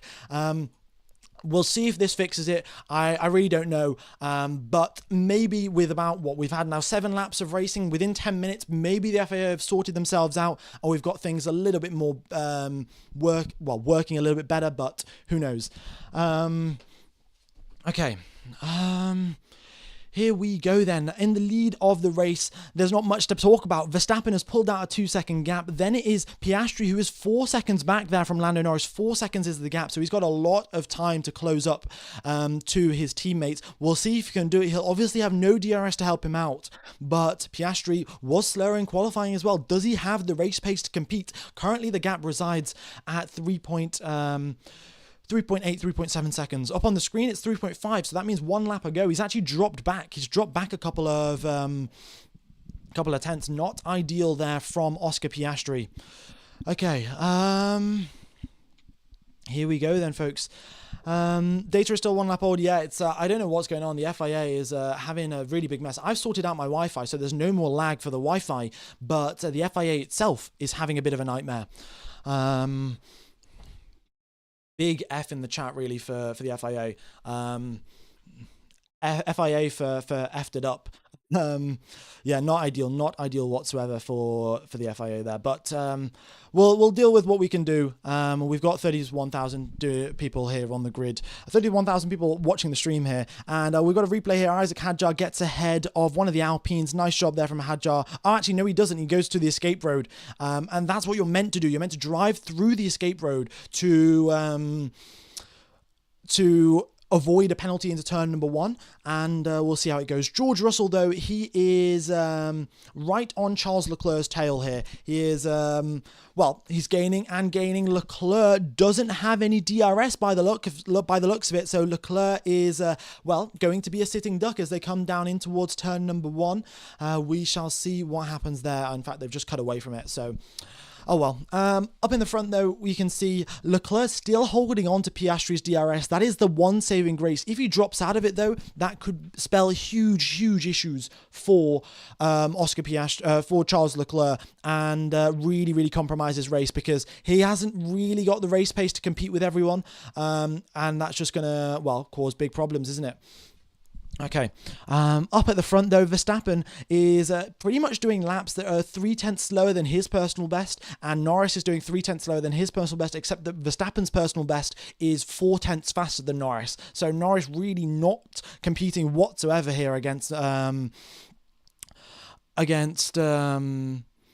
Verstappen, so we shall see what happens there. Charles Leclerc also doing a good job here defending against Oscar Piastri. Yeah, really big shout out to everyone tuning into the live stream. Big thank you. And hopefully we can continue on without any sort of lag. The FIA is having a bit of a nightmare of a day, to be honest. Yeah. All right. Here we go then. Charles Leclerc still defending against George Russell. Russell with the DRS and the slipstream, but his battery starts running out towards the end of the straight. That's the issue for George Russell. His battery starts running out, so then he loses the top speed advantage that he had, and he gets stuck behind Charles Leclerc. Maybe, this is a tactic. Maybe he's charging up his battery while sat in the slipstream and the DRS of Charles Leclerc, and that's helping him get a bit more top speed. Yeah. All right then. We are on lap number 8 of 53, and Verstappen's still in the lead of this race. Where the pit stop window around about lap number 18 or 20. So that's the sort of pit stop window that we're looking at for the medium tires. The soft tires probably going to pit a lot earlier. Actually, Liam Lawson might even come in lap number 12 or so, because the soft tires aren't going to last particularly long, especially because he's in this big old DRS race. I mean, look at it: Tsunoda, Antonelli, Behrman, Sainz, Albon, Ocon, Lawson, Stroll, all in one huge DRS train. Choo choo. Also, folks, if SRF isn't working for you, just give it a quick refresh, and it'll start working again. It worked for me. All right, and here we go then. We have got Russell, still on the tail of Charles Leclerc, unable to sort of compete, to be honest. Colapinto's having a cramp. I don't know what's happening here. Actually, I know exactly what's happening here. Going into all of these braking zones, the drivers have to literally stand on the brake pedal, stamp down on it as hard as they possibly can. And Colapinto looks like he's getting a cramp in his leg because of all of the braking that he's doing. So very, very suboptimal there for Franco Colapinto.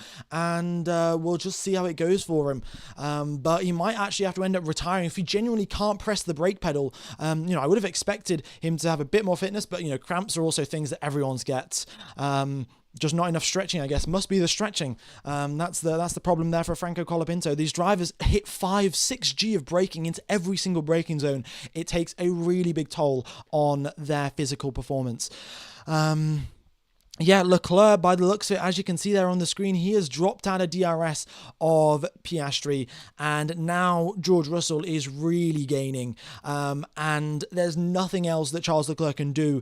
He's got the overtake button to help him out, but Russell will also have the overtake button, and that's going to be a tricky one for the Monegasque. We've got a 5-second penalty for Esteban Ocon. How typical, folks, how typical. A 5-second penalty has been awarded to Ocon for pushing a driver off the circuit.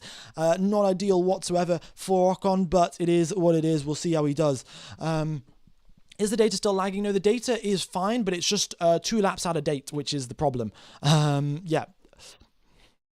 Must be the cramp indeed. And Russell again, this time down the straight, 339 kilometers per hour. So Russell turning down the engine mode. I don't know why he's doing that exactly, because he's now going to just sit in Leclerc's DRS, but also sit in his slipstream, which means his tires are going to overheat more and more and more, which is just a big problem, really. Like, why would you want overheating tires?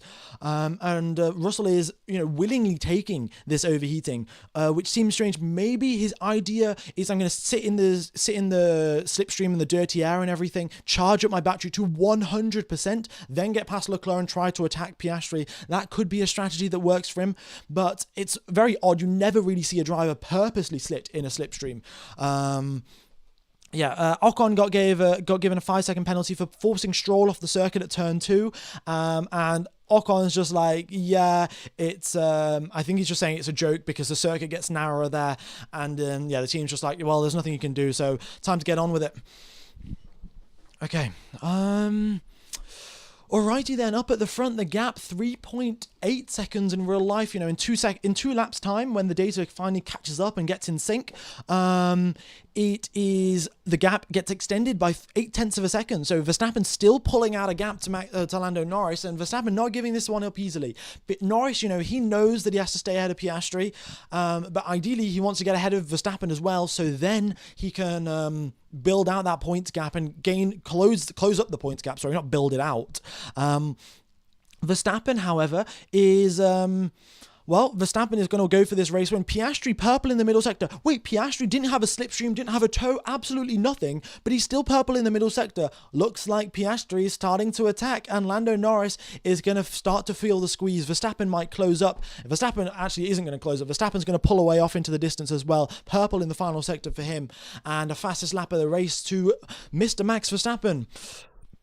Okay, folks, I'm going to do another refresh in the hopes that this might help, but honestly, I really don't know at this point. I don't know why the FIA is pretending we're like 3 minutes out of date, but I'm going to do a refresh. The screen's going to go black. It will come back in 10 seconds time, so just bear with me, and we shall do a refresh.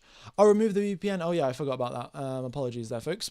We can see the top speeds here, actually. Nico Hülkenberg slowest through the top speeds, of course, because he didn't do a lap, but Hamilton, 363 kilometers per hour. That breaks Hülkenberg Hülkenberg's record, actually. Somehow he's done that on for high fuel, but he just must have got a double, triple slipstream or something. Hamilton up into 6th position. And yeah, the data's still out of date, but regardless, we have got Lewis Hamilton up in 6th place. Fantastic, fantastic. Okay, also folks, be sure to hit the like button, be sure to subscribe, would go a long way to helping out the channel. Hopefully we can continue on with this sort of coverage, and hopefully the FIA can sort out their mess, and we can have a little bit more of accurate data. So really do appreciate everyone tuning in. Be sure to hit the like button, be sure to subscribe. Hopefully we can hit 197k today. We're only 20 subscribers away from 194k, so big thank you to everyone for subscribing and tuning in. All right, Russell still sat in this DRS. I don't know what he's doing, because Hamilton is gaining at a rate of knots. That gap was 2.1, it's now down to 1.4. Hamilton is closing up, and Russell has to get a move on. Otherwise, he's going to be in a Ferrari sandwich, and that is not a sandwich you want to be in. Looking at his top speeds, are they getting slightly better? I think they are, but again, towards the end of the straight, his battery starts recovering energy, backing off the power, and yeah, I don't know what's going on there, but clearly that's something that shouldn't be happening. So, very strange, very strange. Yeah. Okay. We shall continue on, though. Up at the front, we have got Verstappen 3.6 seconds ahead of Lando Norris. Very, very nicely done. Max is 4 seconds ahead indeed. Yeah, he's got a very big gap that he's built out, and honestly, props to Max Verstappen. Really good gap that he's built out, and he's doing a solid job, folks. I know the map is lagging, and even rewinding isn't going to fix it, because the FIA itself is lagging. The FIA is a joke, as I honestly very often say on this stream, and yeah, I do apologize, but it's just the way things are going right now. Okay. Let's see what is going on then. You know what? I think I might actually just pause my thing and just go back in sync with what's going on the screen. Because realistically, the data's not lagging too much. We are behind, but the race is still the race, and Russell is still stuck behind Charles Leclerc. So I don't know what's going on there. Verstappen, another fastest lap of the race by the looks of it. Yes, another fastest lap of the race. I mean, this guy is just pushing like crazy. And his medium tyres have done 12 laps or so. We see there Liam Lawson came into the pits after 9 laps on those soft tyres. Soft tyres wearing out way too fast to be a viable strategy for the race. We could see the medium tyres be of some use at some point. But I don't know. Opportunity. We've got Piastri being coached over the radio. Carry a little bit more minimum speed through the first chicane of Ascari. That carry more speed all the way towards Parabolica. So Piastri being coached now to close up the gap to his teammate, but the gap is 5 seconds. Piastri looks like he's unable to actually close the gap up here. Yeah, don't know what's going on. Don't know what is going on here. All right. Yeah. Very, very strange.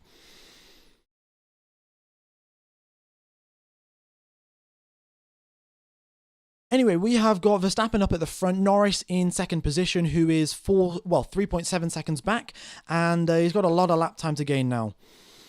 Isam Maruf, thanks for the donation. F1 TV and FIA this year are a shambles. Yeah, they are, really, they are.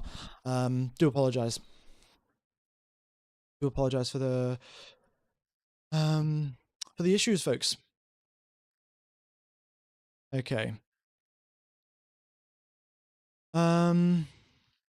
Yeah, looks like what we're going to do, I'm just going to I'm going to pause the data probably. I'm going to pause the data for around 10 seconds or so. Maybe that will fix it. I don't know why the FIA isn't working today, but I'm going to pause it for 10 seconds. So the screen's going to pause, and we'll continue on and we'll see how it goes.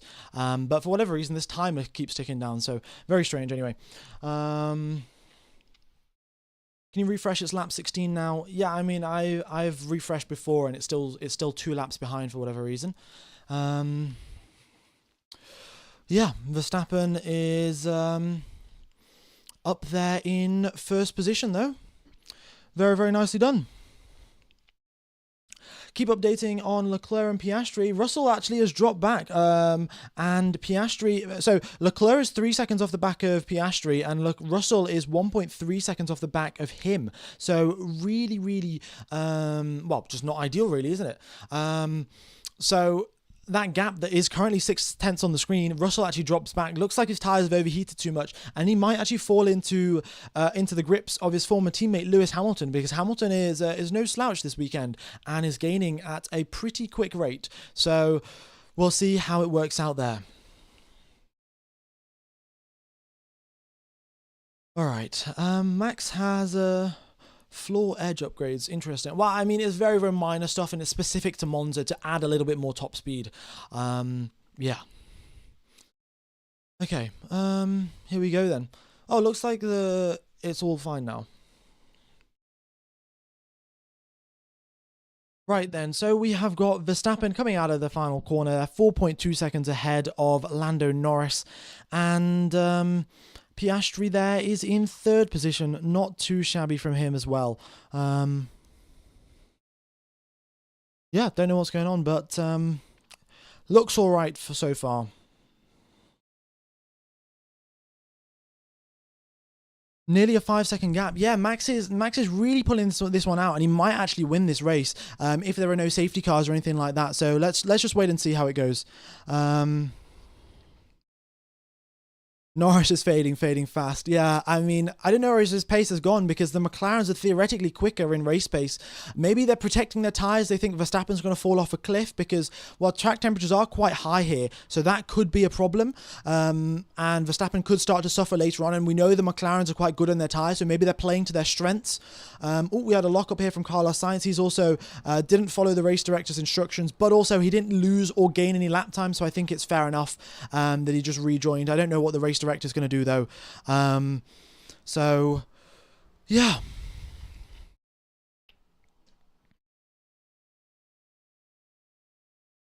All right, Norris purple in the middle sector. Very, very nicely done. And yeah, we're getting some replays here. Some mistakes creeping in for the McLaren drivers, and everyone sort of spreading themselves out. Okie dokes then.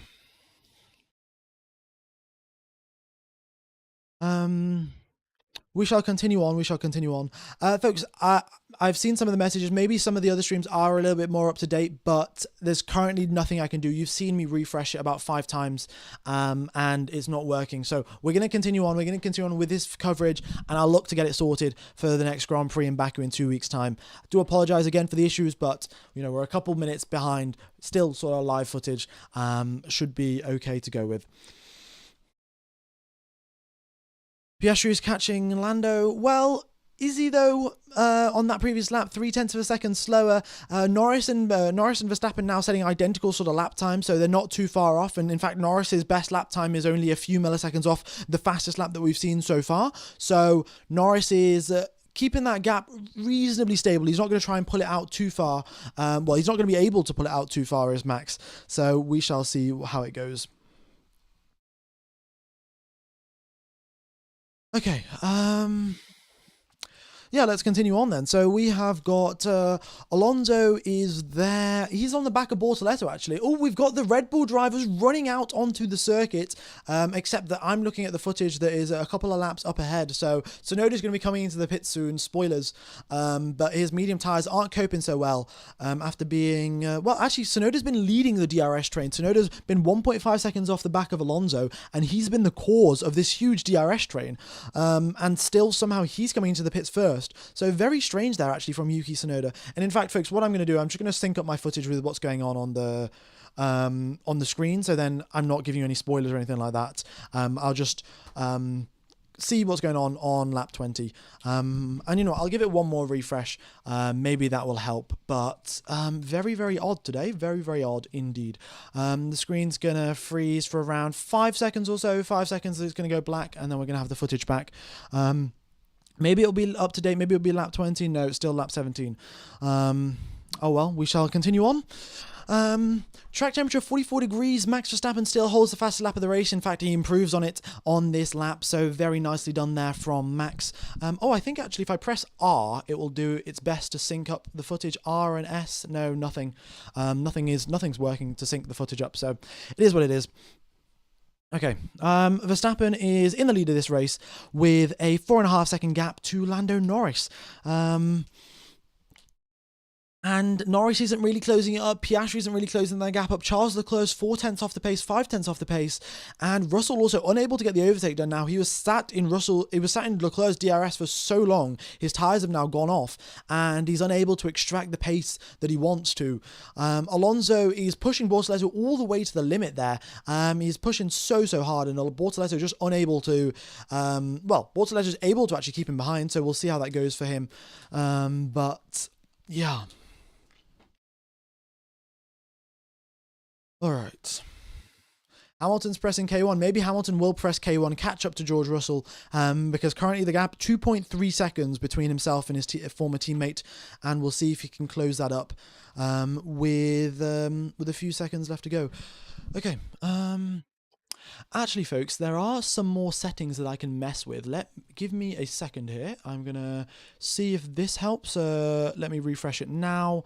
I've got 3 more settings to play with. I'm going to try out these 3 more settings, and maybe that'll help. But otherwise, we're going to continue on for the rest of the stream without any more sort of interruptions. Okay. Tsunoda's slow. Yeah, I mean, on those... I think that's why they brought him into the pits. He's unable to actually get ahead of Antonelli. Antonelli just overtook Tsunoda, and that's why Tsunoda's probably going to come into the pits very, very soon.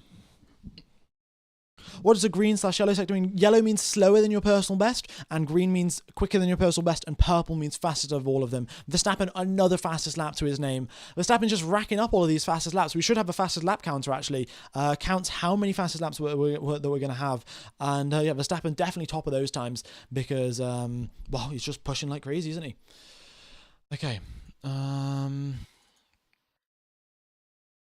Let's see, is there anything else I can do to sort of help the lag situation?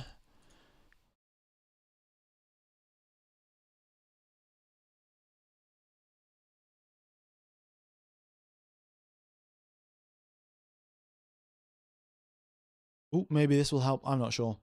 All right, let's have a quick refresh. Okay, is the data sync now? Well, let's find out in 1, 2, 3 seconds time, and no, lap number 19. So it's not synced, but Verstappen has another fastest lap of the race. Where is he getting this pace from? Because these medium tires are 18 laps old. This is the pit window now. This is when you should be coming into the pits. But Verstappen is not coming into the pits. He is continuing on and setting fastest lap after fastest lap after fastest lap. This guy is an absolute machine. Yeah.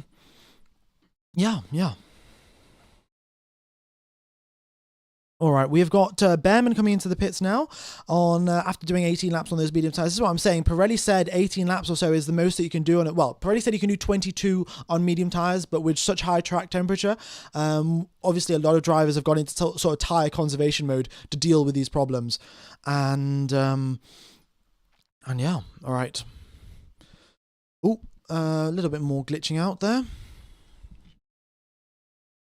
Right, what else is going on then? So we have got,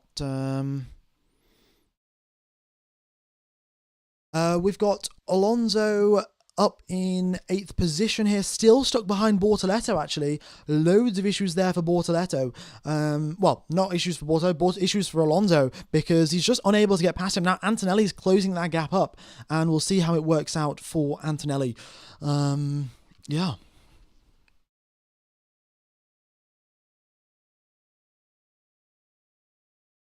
Okie dokes.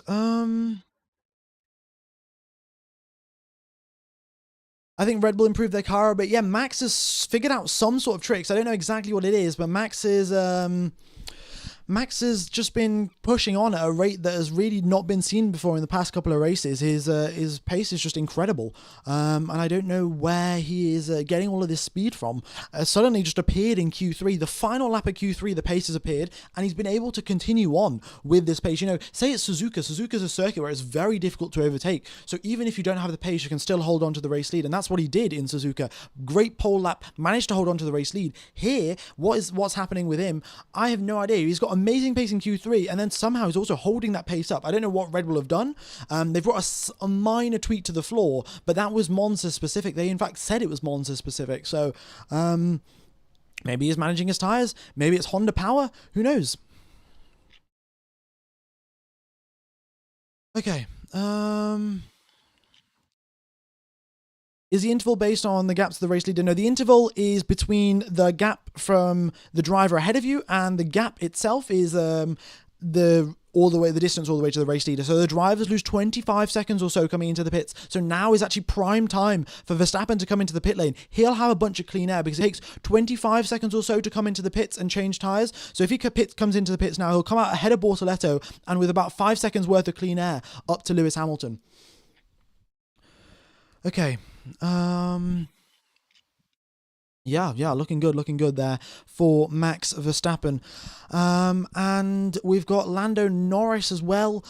He is there in second position. Still, that gap is 6 seconds or so. It's not ideal there for Lando, but he's managing to hold on for now. VTEC, maybe it is VTEC that's helping them through. But Bortoletto and Alonso pit at the same time. They were stuck behind each other at the same time. They both come into the pits. What's it going to be? Who's going to have a quick pit stop? Alonso goes into the pits. The Aston Martin, I think a nice pick. Oh, it's a slow stop, I think, for Aston Martin. A couple of 3.2 there for Aston. Bortoletto, are they having issues? It is... Oh, they are 4.0 for Bortoletto. Are they side by side coming out of the pits? That is going to be extremely tight. And we have got Bortoletto loses out to Fernando Alonso through the pit lane. Oh my goodness me, absolute chaos. But Fernando Alonso gets out ahead of Gabriel Bortoletto. In fact, Bortoletto loses the position to Lawson as well. That pit stop has really cost them. Ooh, Max has a big gap. Indeed he does. Max has a pretty huge gap right now. Well, he's just doing a fantastic job out in front. He's very used to doing that fantastic job out in front. You know, he's been doing it since 2023. Just leading the race from the front, no issues whatsoever. Yeah. Okay.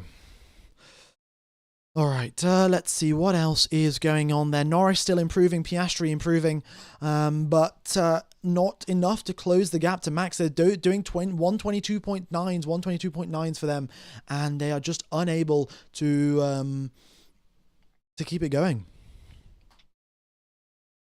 Right, radio refresh. Oh, is the radio frozen as well? That's probably something to do with the issues, but I'll do a quick refresh of the radio. I'm not expecting much to work, though, given that, for whatever reason, my data isn't working, but we shall continue on. I'll do a quick refresh of the data here, folks. Screen's going to go black for 5 seconds and we'll be back. But up in front, as you can see there, Max Verstappen is still leading the way there from Lando Norris. He's about an entire straight length ahead of him. So very nice job there from Max so far.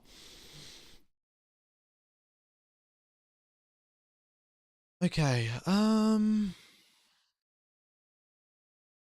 let's see. Folks, I have a question here for you. I can do a full data reset, like I can close everything, restart everything. Do you want me to do that? That might get everything up into sync so you can watch it with the race that's actually going on. Do let me know in the chat if I should do that or not. It'll take approximately 30 seconds of no data, but let me know.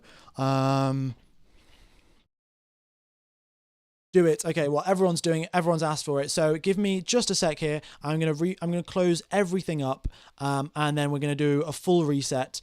And I'm going to hope for the best, and we'll see if the full reset works. Where is the? Here we go. Here we go. Please don't crash on me now. All right, things are going well. Things are going well. And we have got, give me just 10 more seconds, folks, 10 more seconds, and I should get this underway. All right. Right, this is a full reset of the data, full reset, and let's see if it catches up and gets in sync. Apply. We're on lap 23. No, the data's still out of date. For whatever reason, my data today is just late. But it is what it is. It's going to freeze up for another 5 seconds, and yeah, I'm going to have to investigate that. Don't know why it's out of date, but it is. Anyway, I'll get the team radios up as well, if they work, if they want to work. Not 100% sure that they will. There we go. Okay, and the data should be back any second now, All right, do apologise, folks, do really apologise. This weekend has just been a bit of a mess and a weekend to forget, really, but I'll continue on with the commentary.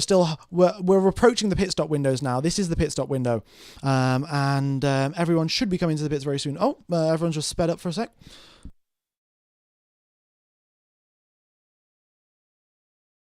Okay, oh,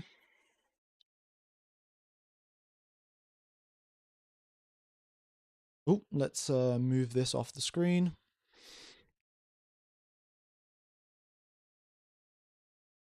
And yeah. Alrighty. I'll continue on. We've got 30 laps after this race. We're on lap number 24 of 53. And we have got Max still in the lead. He still hasn't come into the pits yet. Still continuing on very strongly on these tyres. Don't forget your ad read. Oh yeah, folks, if you're interested in Surfshark VPN, then check it out. There's a link in the description. You can watch the Formula 1 footage a little bit more up to date than what you're seeing here. Yeah. All right. Here we go then. Up in front, we've got Norris 6/10 ahead of... Well, sorry, not 6/10 ahead. Norris is 6 seconds ahead of his teammate. Also, we're on the wrong data. We're on the quali data. We should be on the race data. There we go. Yeah, Norris is 6 seconds ahead of Oscar Piastri. And yeah, it's sort of staying that way, really. I don't know what's going on there with Norris, but he is managing to hold that gap nicely enough. And with 30 laps left to go, the drivers will have their pit stops. Are the Mercs out? Well, no, they're still in 5th and 7th position. No. Oh, we've got someone going slowly. Alonso driving slowly on the straight.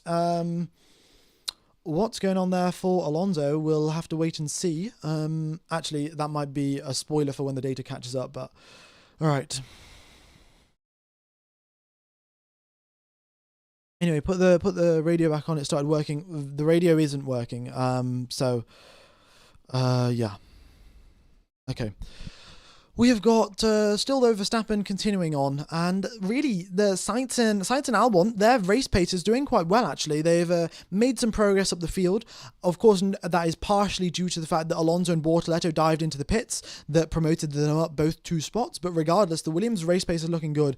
And suspension failure. Oh, Alonso's had suspension failure, and that's why he was crawling down the straight. It's about to happen up on your screen, but unbelievable there for Alonso going through a Ascari over the curbs, and the curbs vibrate the suspension to death. So what is going on there? I have no idea. But oh, there we go. We got some radios coming through. Good to see. Maybe some more things will sort themselves out. Okay. Yeah, the radios will sort themselves out, but the time here, this is the problem here. For whatever reason, this time is just glitching. And I don't know what to do about it. All right. Anyway, let's continue on. Hip hip hooray for the radio. Yeah, F in the chat, folks, for Fernando Alonso with that suspension failure. Very, very unfortunate there for him. I don't know how that has even happened, really. It's been so long since we've had a suspension failure. I think the last time I remember a suspension failure was 2020 Silverstone. Danny Kvyat had a suspension failure. And then before that, we had 2018, also Silverstone, a suspension failure by just driving over the curbs. So I don't know if does anyone else remember any suspension failures? We've had tyre failures before, but suspension failures are quite the odd one, really. Yeah, very rare to see that in modern Formula One.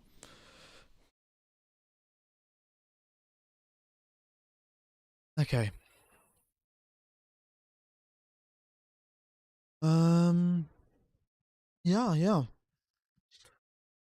Ooh, Piastri's been told considering Plan A plus 15. So Piastri's just considering to extend his stint. Seems like he's good on these medium tires for ages, absolutely ages that he thinks that he can go on these medium tires for. Plus 15 is a lot more laps.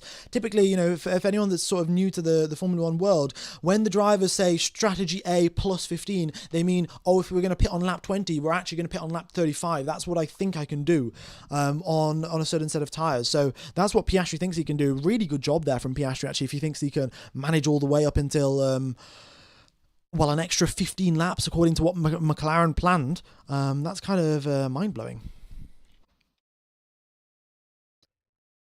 Okay.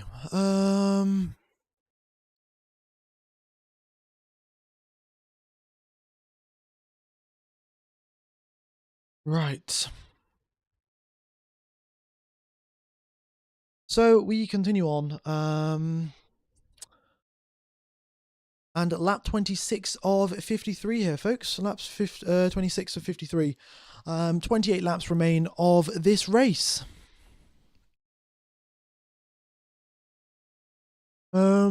Verstappen still driving on with impeccable performance, really impeccable performance. You can't really fault him whatsoever. His lap time's 22.9. Lando Norris on the previous lap, I think, is doing 20. Yeah, he did a 23.0. He now comes across the line. That's a 22.8 actually. So this time, one tenth of a lap quicker. We'll see what Piastri can do if he decides to pick up the pace. But if he's trying to do a long run and a long overcut, then he's going to be going very, very long on this tire. So he's going to probably slow down a little bit and try to do exactly a one stop, but then his plan will be to just go on to the soft tires at the end of this race. Soft tires at the end, so then he can try and push and overtake his teammate. Because realistically, what's going on is that if Norris and Piastri are on the same set of tires, it's unlikely that they're going to be able to overtake each other. But if one is on the hards and the other is on the softs, then the overtaking opportunities are, there's going to be a lot of them. So we reached the halfway point of this race. We're on lap number 27 of 53. And the delay is getting worse. Yeah, I really don't know what's going on. Clearing the cache, it's not an Android app that I can just clear the cache and fix it out. But I'd love to fix it. But unfortunately, nothing is sort of working.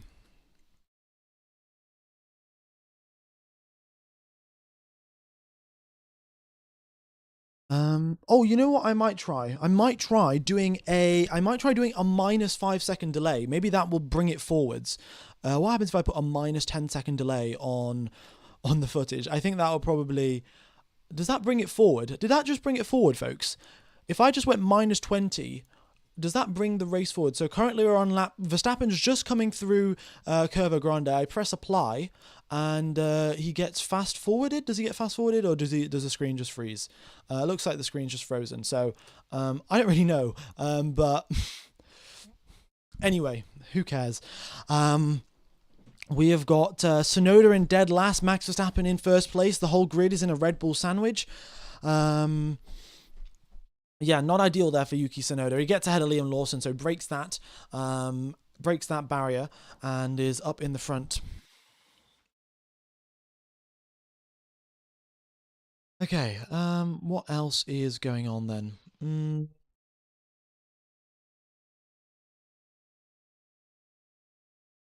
Right. Russell comes into the pits actually 27 laps on those medium tyres. So he's done half the race on the medium tyres, and now he's going to do the second half of the race on the hards to go to the end. The soft tyres from about this point are going to be way too unfeasible to make it to the end. We saw Lawson, he was started the race on the softs. He could only do 9 laps or so. Of course, that's with 100 kgs worth of fuel. So that will differ once you get towards the end of the race, but you're probably only getting 15 laps max out of soft tyres. So if the drivers do want to go onto the softs, they're going to have to wait right till the end. And I think Max might be doing that, and so will Norris and Piastri, because their pace isn't improving significantly. They're sort of holding very similar lap times, and that indicates to me that they're backing off on the tyres to try and make them last as long as possible. This is not a good track for racing bulls. No, it's not. Their car over is really draggy. Liam Lawson's in dead last. He qualified in dead last yesterday. He's currently dead last on the track. And Isaac Hadjar still yet to pit. So we'll see where he comes out when he pits. But none of the front runners, surprisingly, apart from George Russell, have come into the pits yet. Everyone's still staying out. Looks like the tyre management is going surprisingly well. Compared to last year, where we had definite two-stop because of the track resurfacing, we've got a lot less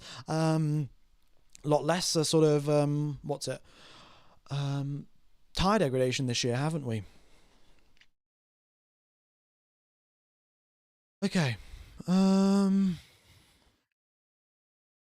Antonelli comes into the pits. We have, that's his second. The Mercedes not doing so well on the tyres by the looks of it. Yeah, the Mercedes, we know in the hot conditions, they are really struggling. And yeah, they end up dropping back a little bit, don't they?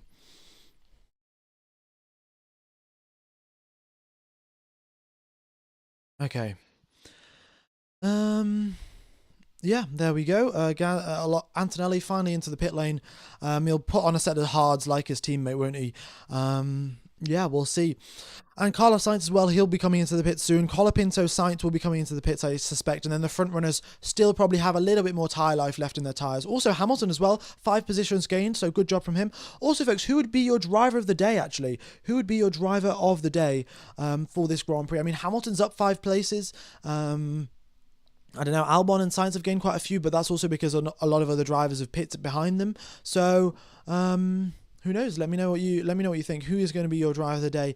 Can look like at a podium. I don't really know. Look at the gaps there. Everyone is 6 seconds behind the driver ahead of them. You know, Norris is 6 seconds behind Verstappen. Piastri 6 seconds behind Norris. Leclerc is 6 seconds behind Piastri. Max has been doing a very good job on that in that Red Bull. Piastri's just gone fastest lap of the race, actually. Don't know how he's done that because he hasn't had a slipstream or anything, which is a little bit odd, but hey-ho. Let's continue on.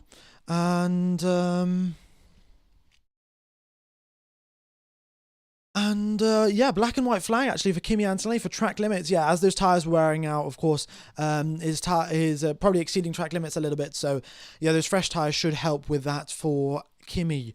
At his home Grand Prix, though, he is out of the points in 14th position. With a few more drivers coming into the pits, he should make himself back up into the points. But, oh my God, Russell on fresh of the hard tyres, a 122.4 for him. Very nice job there from George Russell. Yeah. So the fresh hard tyres obviously paying off dividends, and we'll see how long he can continue that pace for. We've got 24 laps left. The hard tyres can easily do that. They can do that with any driver driving. No sort of tyre management required. Yeah. How much time does the pit stop cost? 25 seconds, 24 and a half, 25 seconds or so. That is how much time a pit stop costs around here in Monza. So it's quite rough, actually. But if the safety car comes out, you only lose 15 seconds. So that's a 10-second lap time gain that you get. So I don't know. We shall see. We shall see what happens. Alrighty.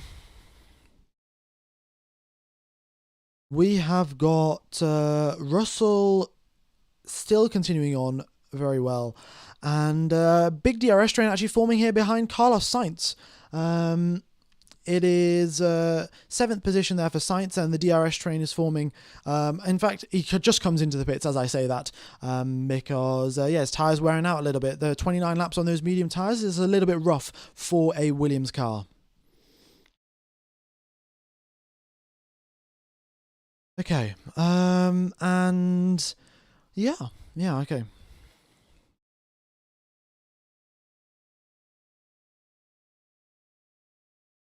A little bit of a boring race, really. We aren't having that much action as I would have expected. Everyone up at the front has just built a 6-second gap out, and they're all driving like spread out. So don't know what's going there. Max has been told to go into Strat 11, which I think is the attack mode strat. Oh no, Strat 7 is the attack mode on the Honda power unit, so I'm not sure what Strat 11 is. Leclerc is struggling on his tyres a little bit there, unable to keep up consistent lap times, I think. So we'll see if he comes into the into the pits shortly. And Hamilton as well. He will have been in slipstream and dirty air a little bit more, so that will also compromise him. And maybe he'll be coming into the pit soon as well. And if they come into the pits now, it's definitely going to be hard tires. The soft tires still a little bit too borderline to come into the pits with. Russell is actually threatening an undercut here. He's doing 22.6s. Hamilton is doing 23.4s. In fact, no, Hamilton on the previous lap just crossed the line, 23.6 for him. So it is what's that? A full second slower is Lewis Hamilton. So Russell's gaining a lot of lap time here, and Ferrari might actually get themselves undercut. So we'll see how that works out, because Hamilton, if he goes long, then he can put on a set of soft tires and then he can come into the pits that way. But yeah, it's a bit strange.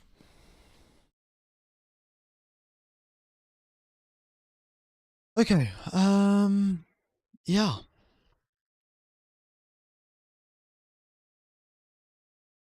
Okay, I'm going to do a quick refresh here. Maybe this will help out, but at this point, I am very uncertain with what's going to help and what's not. So let's do a refresh. But with the way things have been going, it's unlikely that we're going to have much improvement there. No, still lap 32, and we are still quite a few ahead. Oh, Russell's been told over the radio here that the radio is poor. Russell's coming over the radio basically just saying that the other thing here in Monza is, because this circuit is covered by trees in between it, the pit lane is here and there's trees all the way over here, and once Russell's at this part of the circuit, the radio signal is actually pretty bad and you can't actually hear the drivers, so I'm struggling there.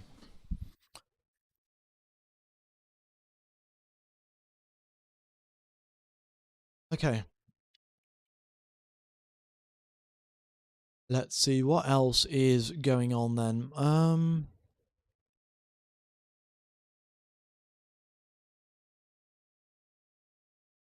We have got Piastri, purple in the middle sector, improving again. So he's still, I think Piastri's aim now is to close the gap up to his teammate as much as he possibly can, and then come into the pits for a fresh set of softs and see if he can undercut him. That's sort of the aim. It's going to be very difficult to close up a 6-second gap with an undercut, because, you know, you'll gain maybe 2 seconds on the flying lap that Norris doesn't come into the pits, that you'll have an undercut, but then McLaren will be right, on it, and they'll say, Norris, come into the pits right now. We don't want you to get undercut. So it's a tough one, and who knows what will happen. Antonelli is up into 12th position, then Bortoletto is in 13th. With Isaac Hadjar finally into the pits on those hard tyres. Pits onto mediums to go to the end of the race. 21 laps left of this Grand Prix.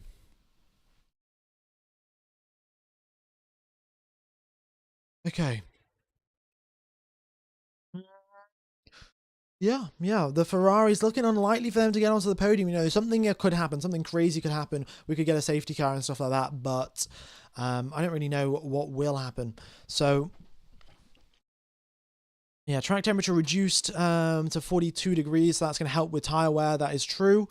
So we'll see how that works out for the drivers. All right. Norris being asked what is his thoughts on the soft tire, and basically Norris is saying, I want to do the opposite of what the car ahead is doing. So basically saying, if Verstappen pits onto the softs, I want to go for the hards. Basically, so Norris is hoping that if they do that, so if Verstappen's on softs, Norris on hards, Norris hopes that by the end of the race, on the last lap, he'll have the tire difference to get that overtake done. But yeah, it's a little bit strange, really.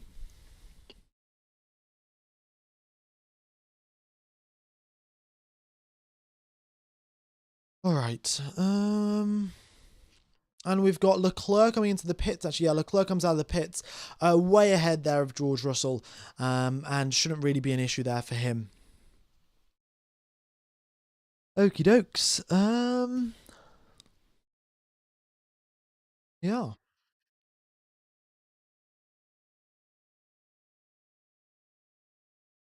All right, then. Looks like Verstappen's sort of preparing for a safety car with a gap up at 5 seconds. He's sort of ready and in mind that, if a safety car arrives, I need to make sure to do a certain strategy.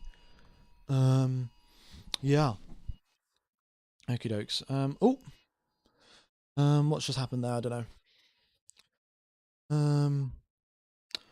Oh, just getting a beep test. That's the UK beep test. I don't know if you. That's the UK alert time. For I don't know. They're just sending out. You know, if there's a fire or something, or if there's a tornado in your area. There's not a tornado. If there's a flood or something, your phone's going to start beeping.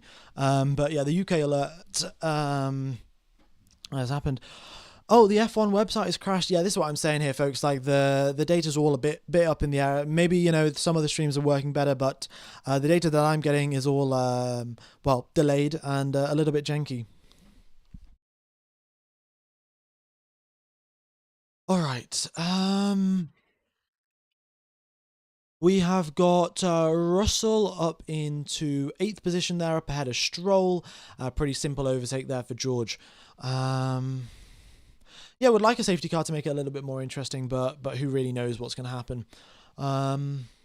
Yeah, Verstappen is now starting to push on these tyres a little bit, so he'll probably be coming into the pits pretty soon, actually.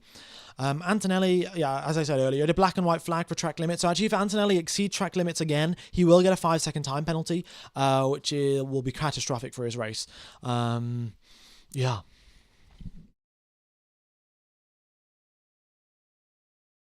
All right. Yeah, track temperature is 41 degrees Celsius, so it's cooling down now, helping the drivers that are trying to go long on these tires. And yeah. All right, black and white flag there for Pierre Gasly, and yeah, track limits for him actually. Track limits for Pierre Gasly as well. Lots of drivers struggling with staying on the circuit. I think the big one is Parabolica. Really, that's where most drivers are having their issues driving around Parabolica.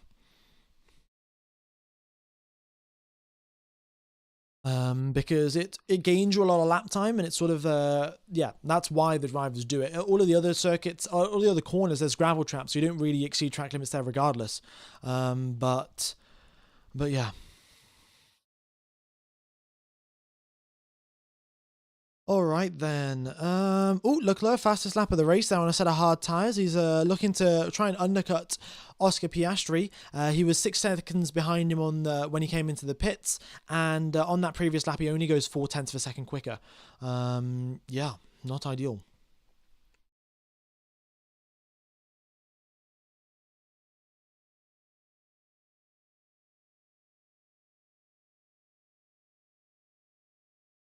Okie dokes.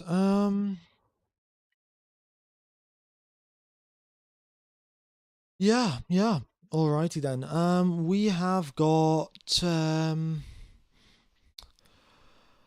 what else is going on really? Not too much really, not too much action is going on. Norris might use Colapinto as a tow. I mean, he might, but that's not really going to help him for very long. He's going to use him maybe for one lap or so, because Colapinto's previous lap was a 1:23.0. Norris's previous lap was 0.4 quicker, so he's going to breeze by him quite quickly. And then Colapinto's also going to have to get out of the way, because he is lap traffic. Like, by the rules, he has to get out of the way. Yeah. What's the difference between the interval and the gap? The gap is the driver to the leader. Is the distance to the leader, the time distance to the leader, and the interval is the gap to the driver in front of you. Okay. All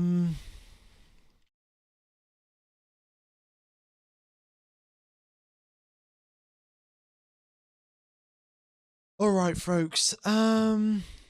What I'm gonna do here, folks, I might just do. I think I'm gonna try one final refresh here to sync stuff up. I think I know a way to maybe get this working. So I'm gonna do one big reset. That's gonna take approximately 30 seconds again, like I did the previous time. That might work, might not. Just bear with me for a second, and I will get everything sorted as quickly as I possibly can. Because yeah, it's now getting worse and worse. Like, we're nearly like 5-6 laps out of date, which is just, well, not ideal whatsoever. So give me just a second, and in the space of 45 seconds, everything should be back. So yeah, bear with me.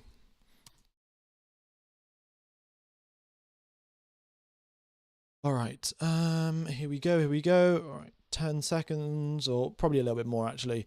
But this might just work. It is little bit unfortunate, really, that this weekend that we were meant to get really close to 200k on has now just sort of turned into this lag fest, where we're just getting endless lag. So give me a second, 10-second delay, and there we go. All right, 3, 2, 1, and we are on lap number 38, which is still behind. How has that happened? I have no idea. Thanks, Mal, for the donation. And yeah, we are really quite a few laps behind, but I guess we'll just continue on. Really, there's not much I can really do at this point. I've tried everything that I can think of. We'll get it sorted out for the Baku stream. Don't you worry, guys. Okie dokes. So Verstappen comes out of the pits there on lap number 38 of 53, and yeah, Lando Norris is continuing on at the front. Oh, Carlos Sainz is having some issues there. He is stuck behind. Well, he's going to close up to Behrman soon enough. Oh, we're still on the quali data, actually. Give me a sec. Race data. And yeah, he's closing up to the back of Behrman. And well, we'll see how those two make their battle work.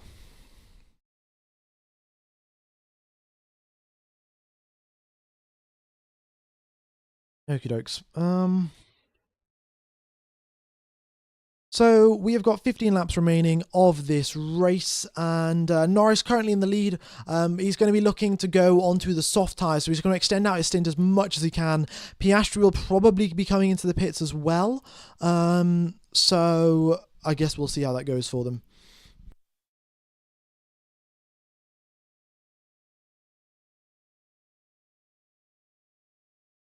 Norris has been told over the radio, box this lap.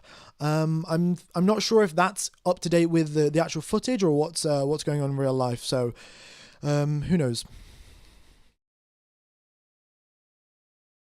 Right.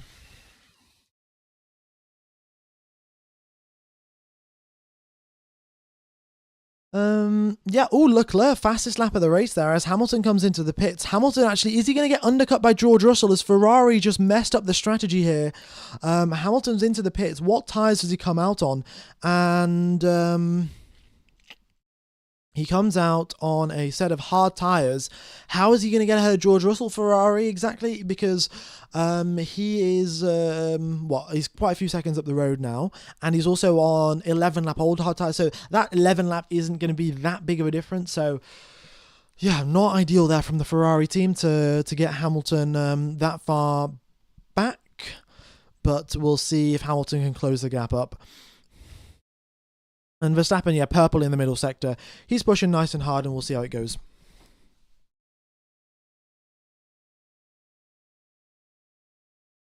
Okie dokes.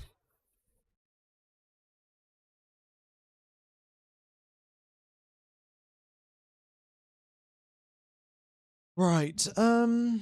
Yeah, so here we go then. Charles Leclerc, fastest lap of the race. Albon nicely up there in 4th position. He's on those hard tyres. He looks to be going to the end right there on the soft as well. Verstappen takes that fastest lap away because, well, he's pushing pretty hard. And yeah, it looks like the team radios are actually way out ahead, 8 laps ahead, because, yeah, they're just coming over the radio saying 6 laps to go. So, yeah, definitely the team radios are a little bit of a spoiler as well. So, oh well.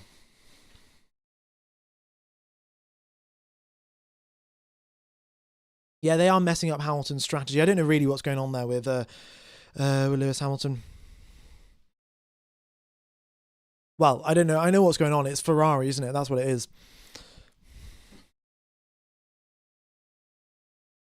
Okay. Yeah. So we have got 14 laps remaining of this race. We're on lap number 40 of 53. Yeah. Norris currently in the lead.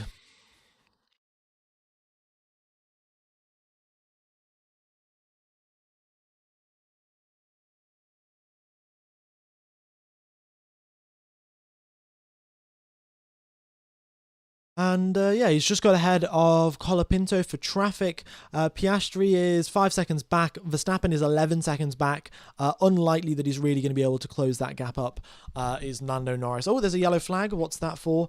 At the Curva Grande. It's a little bit odd. Oh, it's been cleared up immediately. Okay, never mind. Probably just a little bit of gravel. And we've got Hamilton pushing on there with a purple first sector. Okie dokes.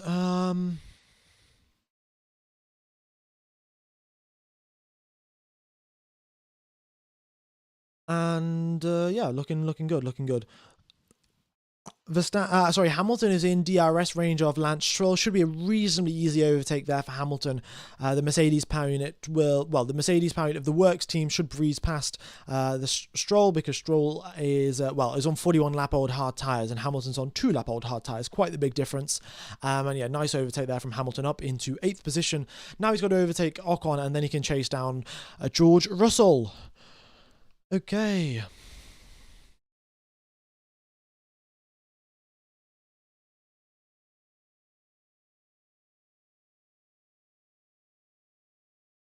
Let's see then. We have got Lando Norris continuing on in the lead of this race. He's going to be going on to the softs, and we'll see if that will help him out. There was an incident there between Sainz and Behrman that's been noted. I think they have lost a little bit of time, so we'll see how that works out for them. But Verstappen still pushing. He knows that he's going to be at risk of getting beaten by, Norris or Piastri on those soft tyres at the end of the race. So right now what he's doing is building that gap up as much as he can, pushing as hard as he can to make sure that when Norris eventually does come into the pits, he's got a lot of hard work to do to actually catch up to Max Verstappen. Okay, Albon finally into the pits now. We've still got, who have we got left out on the hard tyres? Ocon's left out, Stroll's left out, and so is Gasly. Yeah. All right. Let's see what else is going to go on then.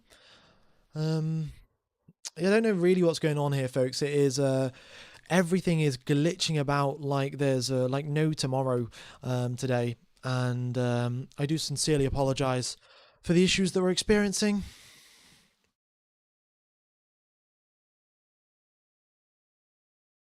Yeah, here we go then. We have got Lando Norris up in front with Piastri 4 seconds behind. Max is now only 9 seconds back. So when Norris does come into the pits, that 9 second gap that Verstappen's behind, that's going to go to Norris being 15 seconds behind, because you lose 25 seconds in the pit stops. So yeah, let's see what they can do. Who knows?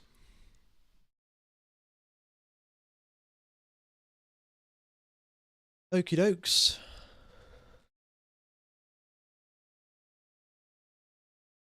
I'm just going to have a quick sip of water, otherwise my throat is really going to start to hurt.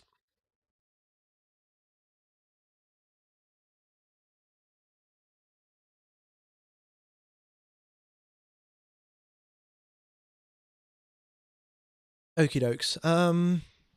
So we continue on here, and we have got, yeah, just the McLarens are continuing on. They're going for the soft tires right at the end of the race here, right at the end of the race. And we'll see if it works out for them, but it looks highly unlikely, really. How are they going to close up a 20-second gap almost with a fresh set of softs in the space of 10 laps, 7 laps? It just doesn't really make much sense, does it? Alrighty then. Here we go.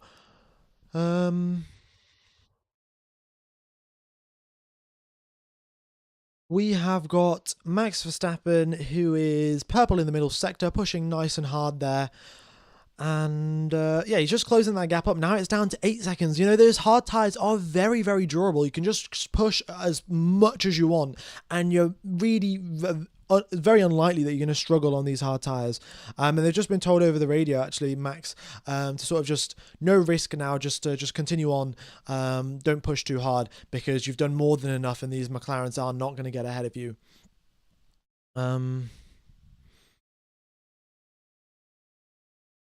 Yeah.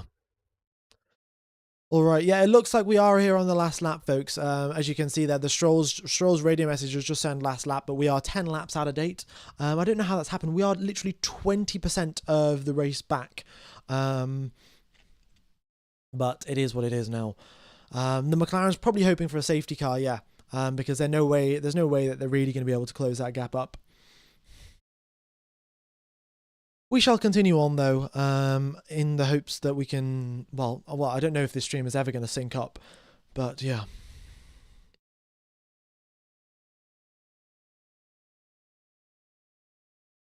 Alrighty,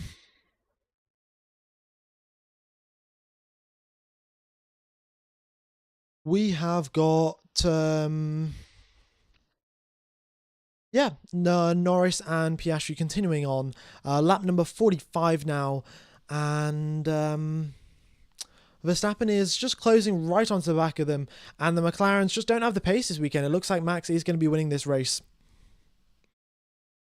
Yeah, we'll see how it goes. Another fastest lap for him. He's just closing up lap after lap after lap. Who knows?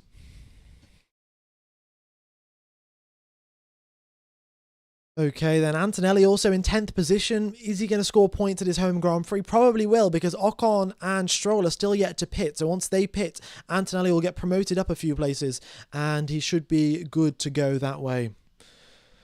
All right.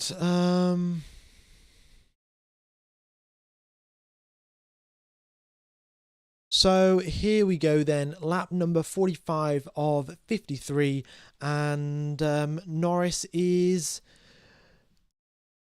3/10 back.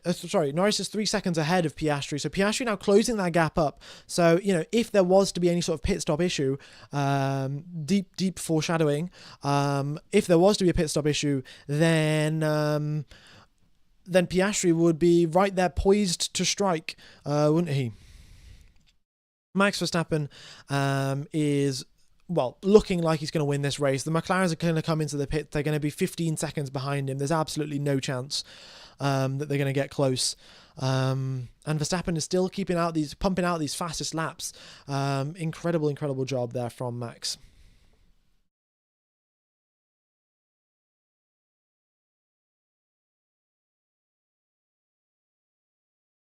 All right then.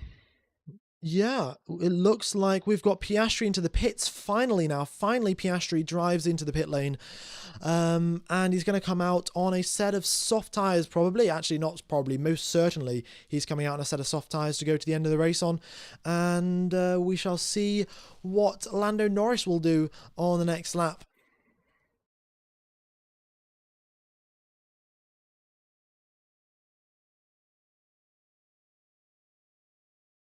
All right.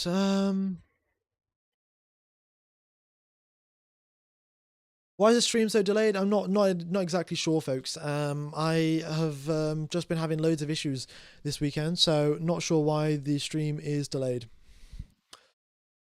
But 8 laps remain of this race, and we have got Norris currently in second position after Piastri pits on soft tyres, and look at that, he's got to close a 17-second gap. Absolutely no chance. Yeah. 10-second penalty there for Oliver Behrman for causing a collision. They had a bit of a scuffle, Oliver Behrman and Carlos Sainz, and Behrman has come off with a 10-place grid penalty.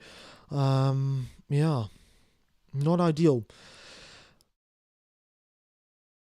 And the incident between Antonelli and Albon is also under investigation for driving a driver off the circuit. Norris is into the pits now. Here he comes. Is it going to be a quick stop for Lando Norris, or is Piastri going to jump him? Here we go. Let's wait and see. Let's wait and see, shall we? Yeah, here comes Lando Norris, and yeah, Norris has had an issue. Surprise, surprise. I'm not really that surprised because I've sort of seen it happen on my second screen, but yes, Norris had a pit stop issue, and Piastri comes out ahead, so we'll see how it works out for them.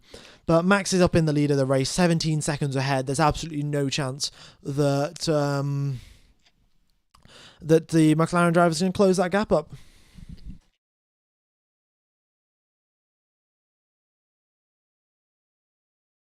Okay, we have got 7 laps remaining of this race here, folks. I'm going to do a refresh and see if it all syncs up now because I really don't know what's going on. Let's give it a quick refresh. And no, it still, whatever reason, thinks that we are 7 laps back. No clue what's going on there. Kimi has a 5 second penalty. Maybe he does. He might get one for exceeding track limits, actually. We'll still see when Ocon and Stroll are coming into it. I guess they're just sort of hoping for a safety car. They've just done the entire race on one set of tyres. And we'll see how it goes. Piastri, though, is pushing nice and hard. And we'll see how it goes then. With 6 laps left to go, it's luck really in a championship fight, and I don't know why Piastri would swap positions with Lando Norris. If Norris catches up and makes a fair overtake, fair enough. But if Piastri gives up the position, that would be pretty odd to say the least. Okay. Yeah, here we go then. Liam Lawson's got DRS and Sonoda, those two drivers battling away at the back of the pack. Very, very suboptimal. The Racing Bulls have got no pace. Max Verstappen has got, Yuki Tsunoda's got no pace. Max Verstappen, however, up at the front of the field, driving that Red Bull like it's the fastest car on the circuit.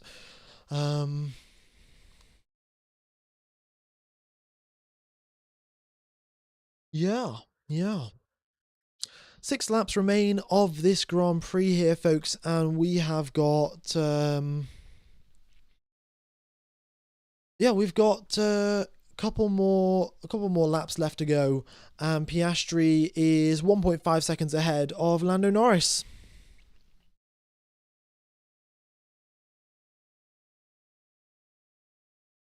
Okay,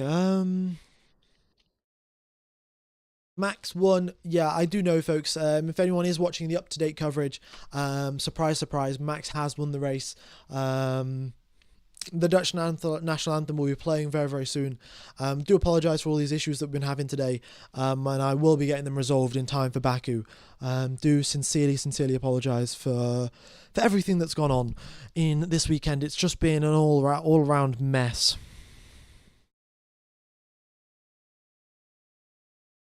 All right, up at the front then, Piastri has actually given up the position there. It looks like to Lando Norris. It was far too easy of an overtake for it to actually be fair, and Piastri gave up the position to Norris, which makes no sense.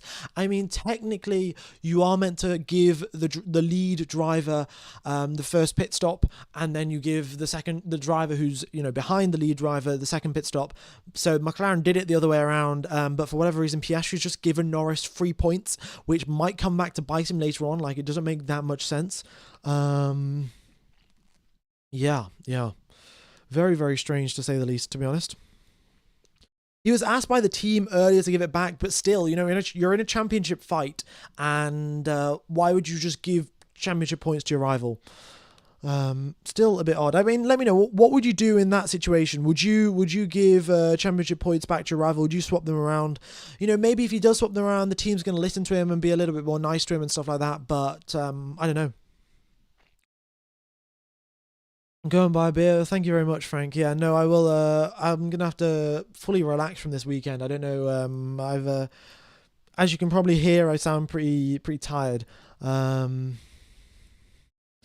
So yeah, do appreciate everyone that stuck along, even with this messy, laggy live stream that we've been having all weekend long. Yeah.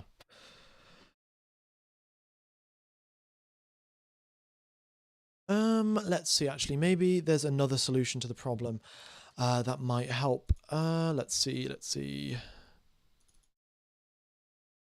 Um, I'll see if something else works.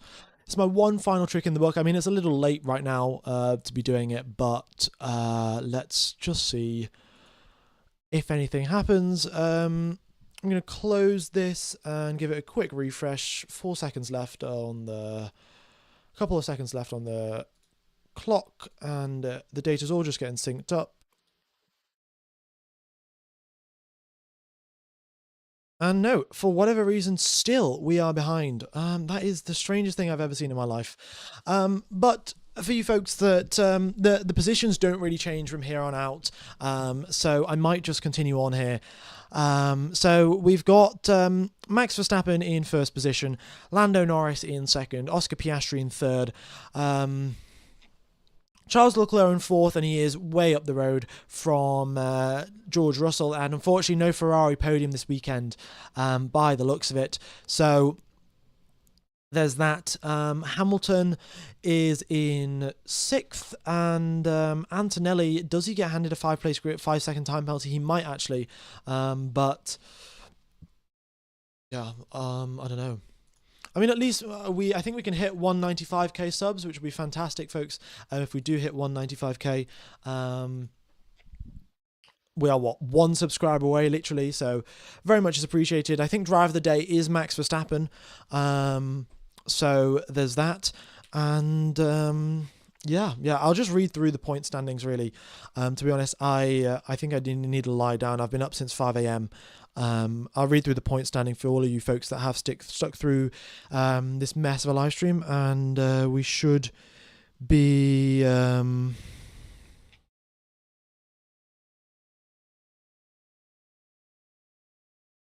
good to go. So yeah. The only problem is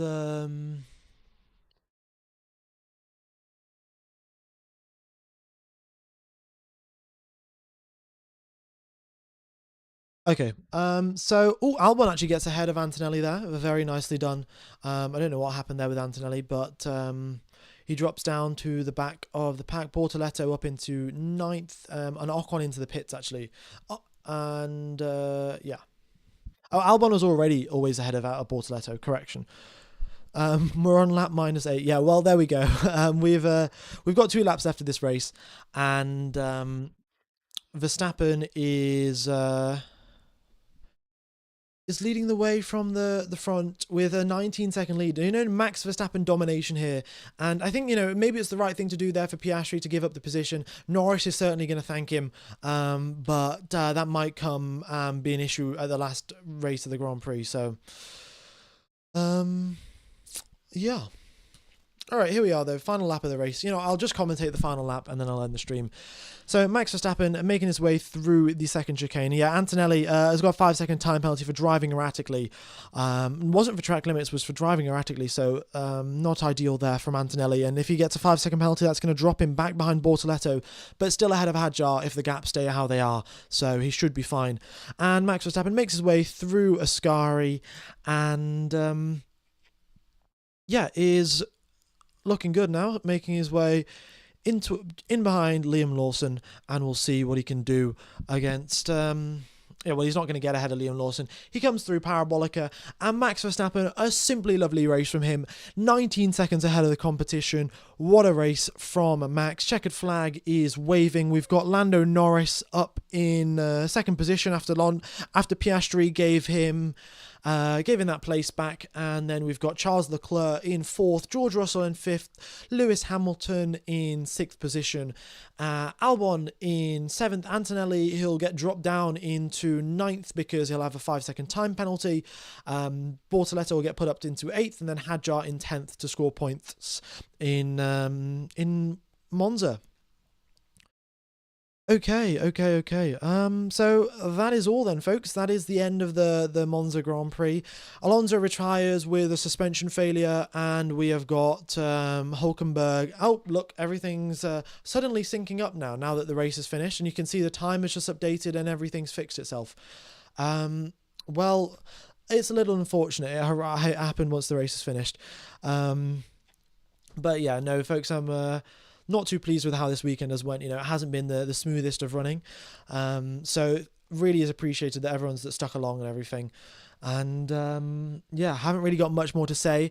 Really strange there from Piastri for giving up the position. Well, maybe I'll release a short or something about that later on.